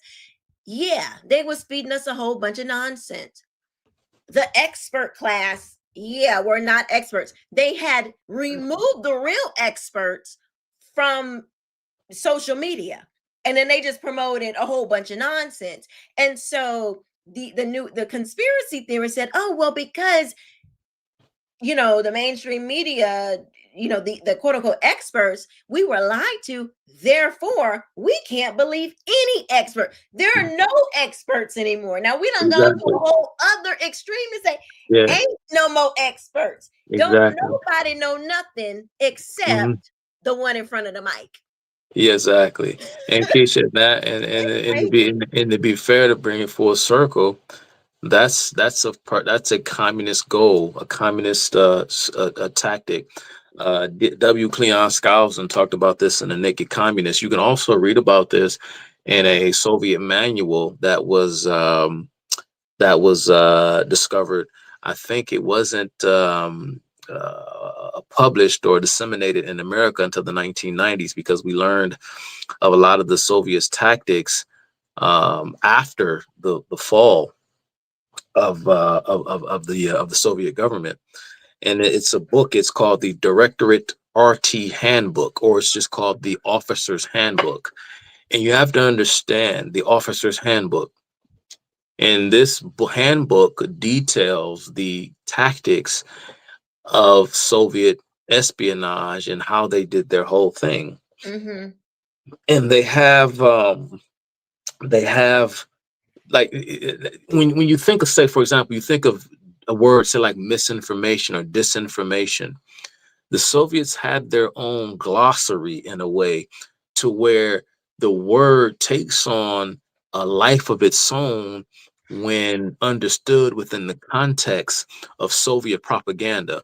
It's completely different. I'm gonna mention something to you real quick, and I believe it's well, I don't believe, I know that it's mentioned in the handbook. It's called compromise and denunciation. Compromise and denunciation is the tactic used by Soviets.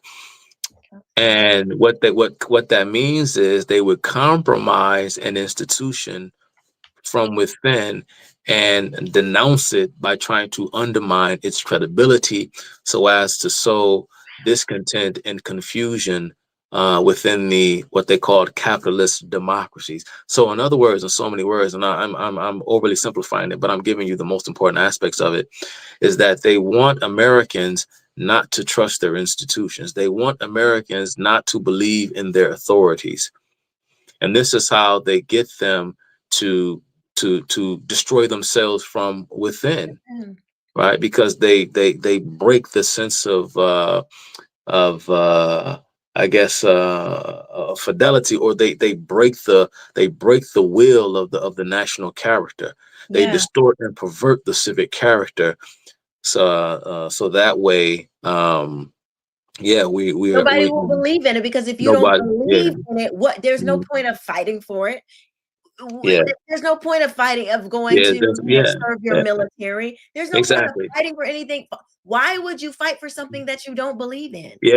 Not only that, Keisha, you won't fight for anything that you won't believe in, but you won't fight for anything that's already doomed, because all you hear is all these conspiracy theorists online preaching doom and gloom about what this global leader is going to do, or what this globalist is going to do, and what that globalist is going to do. All the while, said globalists ain't done it yet. All they keep doing is meeting at their little conferences talking about it. And you go online and you say, "Oh my God, did you hear what they just said?" Well, okay, yeah, but what defense, what philosophical and ideological defense mechanism What power do they in have place? to even implement? It's like people, they hear people say something and they think that, oh, they're just gonna snap their fingers and make it happen. It's that, right? It doesn't work like that. Like, it's not going to happen, Keisha, so long as there is still a healthy contingent of people throughout the West that still believe in something, that still believe in something good, that still believes in right and justice and truth and beauty. and all the things Mm-hmm. that stem from God, because He is the source of all things that are good. And as long as you still believe in that, that's all they're gonna do is go to their little conferences and talk. But you keep pulling away at it. You keep Mm-hmm. criticizing it and dismantling it and denouncing it in the name of what? Because again, you're so bright and so brilliant that you're gonna call out any and everything and everybody and don't got the sense God gave a billy goat to quote, do the right thing. You don't know jack crap.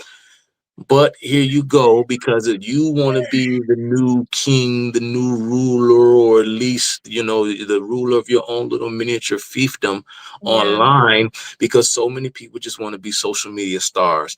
I've said it, I'm not into that. I'm here to talk about real information, real knowledge, and give you guys real things. And I just want to piggyback on your point you made, Quisha. When all of this stuff started going down, people are using the term woke right now. Of course, I used the term neo-populist rights a couple of years ago. Mm-hmm.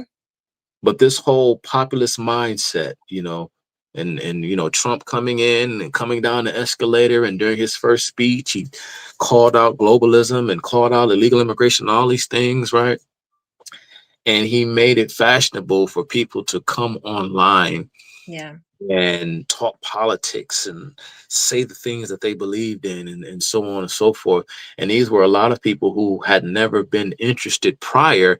And Trump sort of became the figurehead for a lot of this sort of anti-establishment spirit. Like I say, on the one hand, I get it, but you can't go full Jacobin, because this is too far. yeah, right. This is not about classical liberal skepticism. This is about nihilism, which leads to nothing but destruction. And this is why a lot of people saddle themselves to the right, the so-called conservative cause, the conservative movement, the Republican Party, et cetera, because it just so happened that conservatism was the counterculture of the time.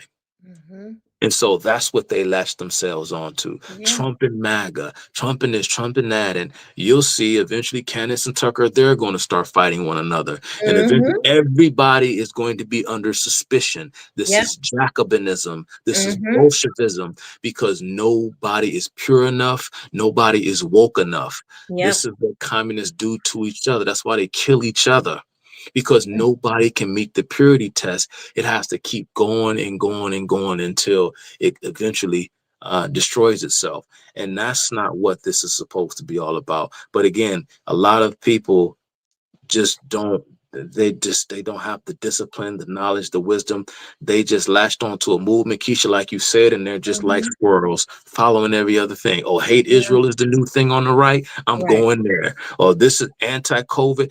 People think because the COVID thing was all botched, you literally got people who think they are qualified to talk about pharmacology and drugs and medicine online. I will never tell a person what vaccine to take, what not. I'll tell you what I won't do, because the cost and risk, the benefits, such and so forth, the cost risk analysis, I come out a certain way about it. But I will never try to go on and pretend like I know more than a doctor, because I don't. I don't. Oh, but Chuck, what you saying? You just gonna let them? I'm not gonna let them take anything. But I have to gather the information and make the best possible choice that I can, based upon what I think is best for me, and whatever ails me versus whatever potential benefits may exist on the opposite side. But I'm not a pharmacologist. I'm not a scientist. I'm not a doctor. But these people think they could just shout down the whole medical establishment as if, Quisha, we were healthier 100 years ago, as if we were healthier 150 years ago. People were dying of diseases we don't even talk about anymore. Cholera, typhus, And you know what? polio, all these diseases gone. Some of those cures were invented by Jews. About 95% of them were. You want to talk about the number of Nobel Prize winning Jewish economists and scientists? Who made ivermectin? Ivermectin? I don't know. I don't know if he was a Jew or not, but I know that Jews have contributed tremendously, not just to the pharmaceutical industry. and modern medicine saves lives. You know, not all, we don't want to go too crazy with the pharmaceuticals, but we don't want another end with no pharmaceuticals either. That don't But work either. right, and so it's Because like, at the and we have end of the been day, is linking things to a lot of parts of life. Shoot, the because they, Bible. How about that? We get the Bible. If it wasn't for those Jews who went and spread if it wasn't for the Jew who literally died on a cross and got up out of a grave for us, for me and you and the whole entire world, for us to be set free, only for us to turn around and say, you know what, them doggone Jews. I mean, like, it's so sad. It worked. It's not because it's not just that the Jews get blamed for everything, and you know, it's not just like that stuff, and it's not even just the Bible. Jesus was a Jew, the disciples were Jews, and they spread the gospel throughout the whole world. Like, that's important. It's also on the just a natural level, the lumping of all of these people into one thing, literally what we've been talking about, saying, you know, that's why we say Black culture, because we're not trying to indict every single Black person. You know, we're talking about people who do a specific thing. Jews don't get that. They don't get that separation. You know, it's all the Jews, and it's just, we have literally been talking about this for the last 4 years, 5 years now, about, you know, the left and the right and the racism, and you know, how they are they're really being condescending when they, you know, they say these things, or they're trying to put you in this inferior status or the superior stat. We've literally been talking about this, and then let one piece of that conversation change and you fall right back to doing what you was doing. It's like, yeah, like 1 minute you think you act like you get it, and 1 minute you don't. But yeah, Keisha, it's I mean, this is where we get the whole idea from in our founding document about unalienable rights, right? Self-evident, the dignity of all men, if you all read men, all Deuteronomy, you men, will literally read yeah, like the Constitution. Like, you know, you will literally hear yeah, us. all, Hear all, the United all, all men created equal, because we don't indict, we don't punish by group or by class. That's not the way we do things, and it is the Judeo-Christian ethic that gave us that creed, that led to the greatest explosion of human rights the world had ever seen, Yeah. because it gave dignity to the individual for the first time. Yes. Because according to Protestantism, right, that is the way God sees us. God sees us as individuals who will be judged based upon, you know, what we do and what we believe, and so on and so forth. And so that's just the way it works. But of course, Jews don't worship Christ, neither does Muslims, but you know, they don't believe Christ died for your sins either. They don't see him as the Messiah either. But right, just, you know, we're going to ignore all 2 point however many billion of them. We're just going to ignore that. Never mind that they're Wow. literally encroaching on you. You know, the Jews will assimilate these so and so, but they ain't trying to assimilate nothing. Well, that's the thing, Keisha, and that's why I think it's so supernatural and it's so symbolic, because it takes me back to something Vasily Grossman once said about anti-Semitism. He said that tell me what the Jews are guilty of, and I'll show you what you're guilty of. Show me what they're guilty of, and I'll show you what you're guilty of. You hate them because they're capitalists, they're money lenders. Then you hate them because they're communists. And then you hate them in Eastern Europe because they're poor. You hate them in Western Europe because they're rich. You hate them. You don't want them that. You don't want them to have a country. You don't want them to defend their borders, because you accuse them of genocide, but yet you don't want them in your country either. Exactly. Because they can never truly assimilate, because many of them still keep all of the ancient Hebrew traditions that go all the way back to the Torah. Yeah. And so who are these little weird people with their little strange outfits, and how come they won't worship our gods and do the things that we do.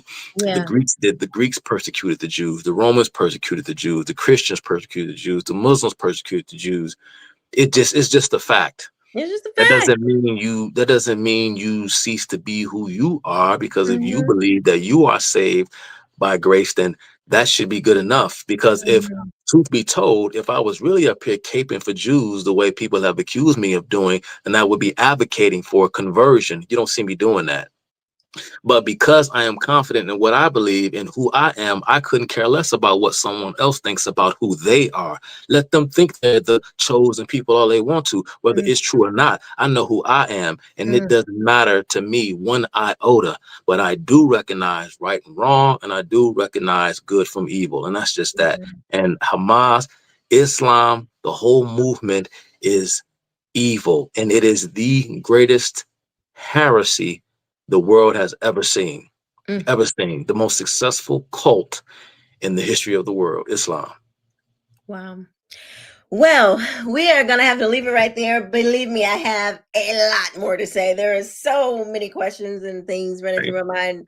This And is I got more to say. And Marx and Engels had a lot of opinions about Islam too. We'll get to that. But bring me back whenever, Quisha. You know I love it. yeah, we might have to do this just next week. Let's just do it next week. I'm gonna go ahead and say let's put it on the calendar right now. We're gonna do a part 2 next week because there's a lot more to say, and this thing it's big. Like we literally have a Muslim who's about to run New York City into the ground. New York is a great was a great city, one of our greatest American cities, right there in Dearborn, Michigan, where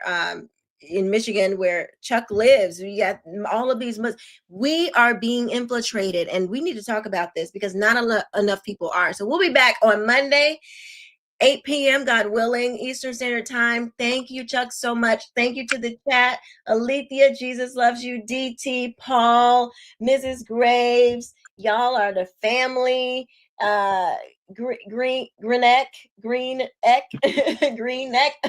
Thank you so much. Let's see. Simulated students, Karen. 96 to life. Let's see, Myra. Thank you guys so much. I really appreciate it. If you haven't hit the like button or shared this or subscribed, please do. Make sure you subscribe to Teach 'em Chuck. Also, thank you guys, and we will see you next time. Bye. Yeah.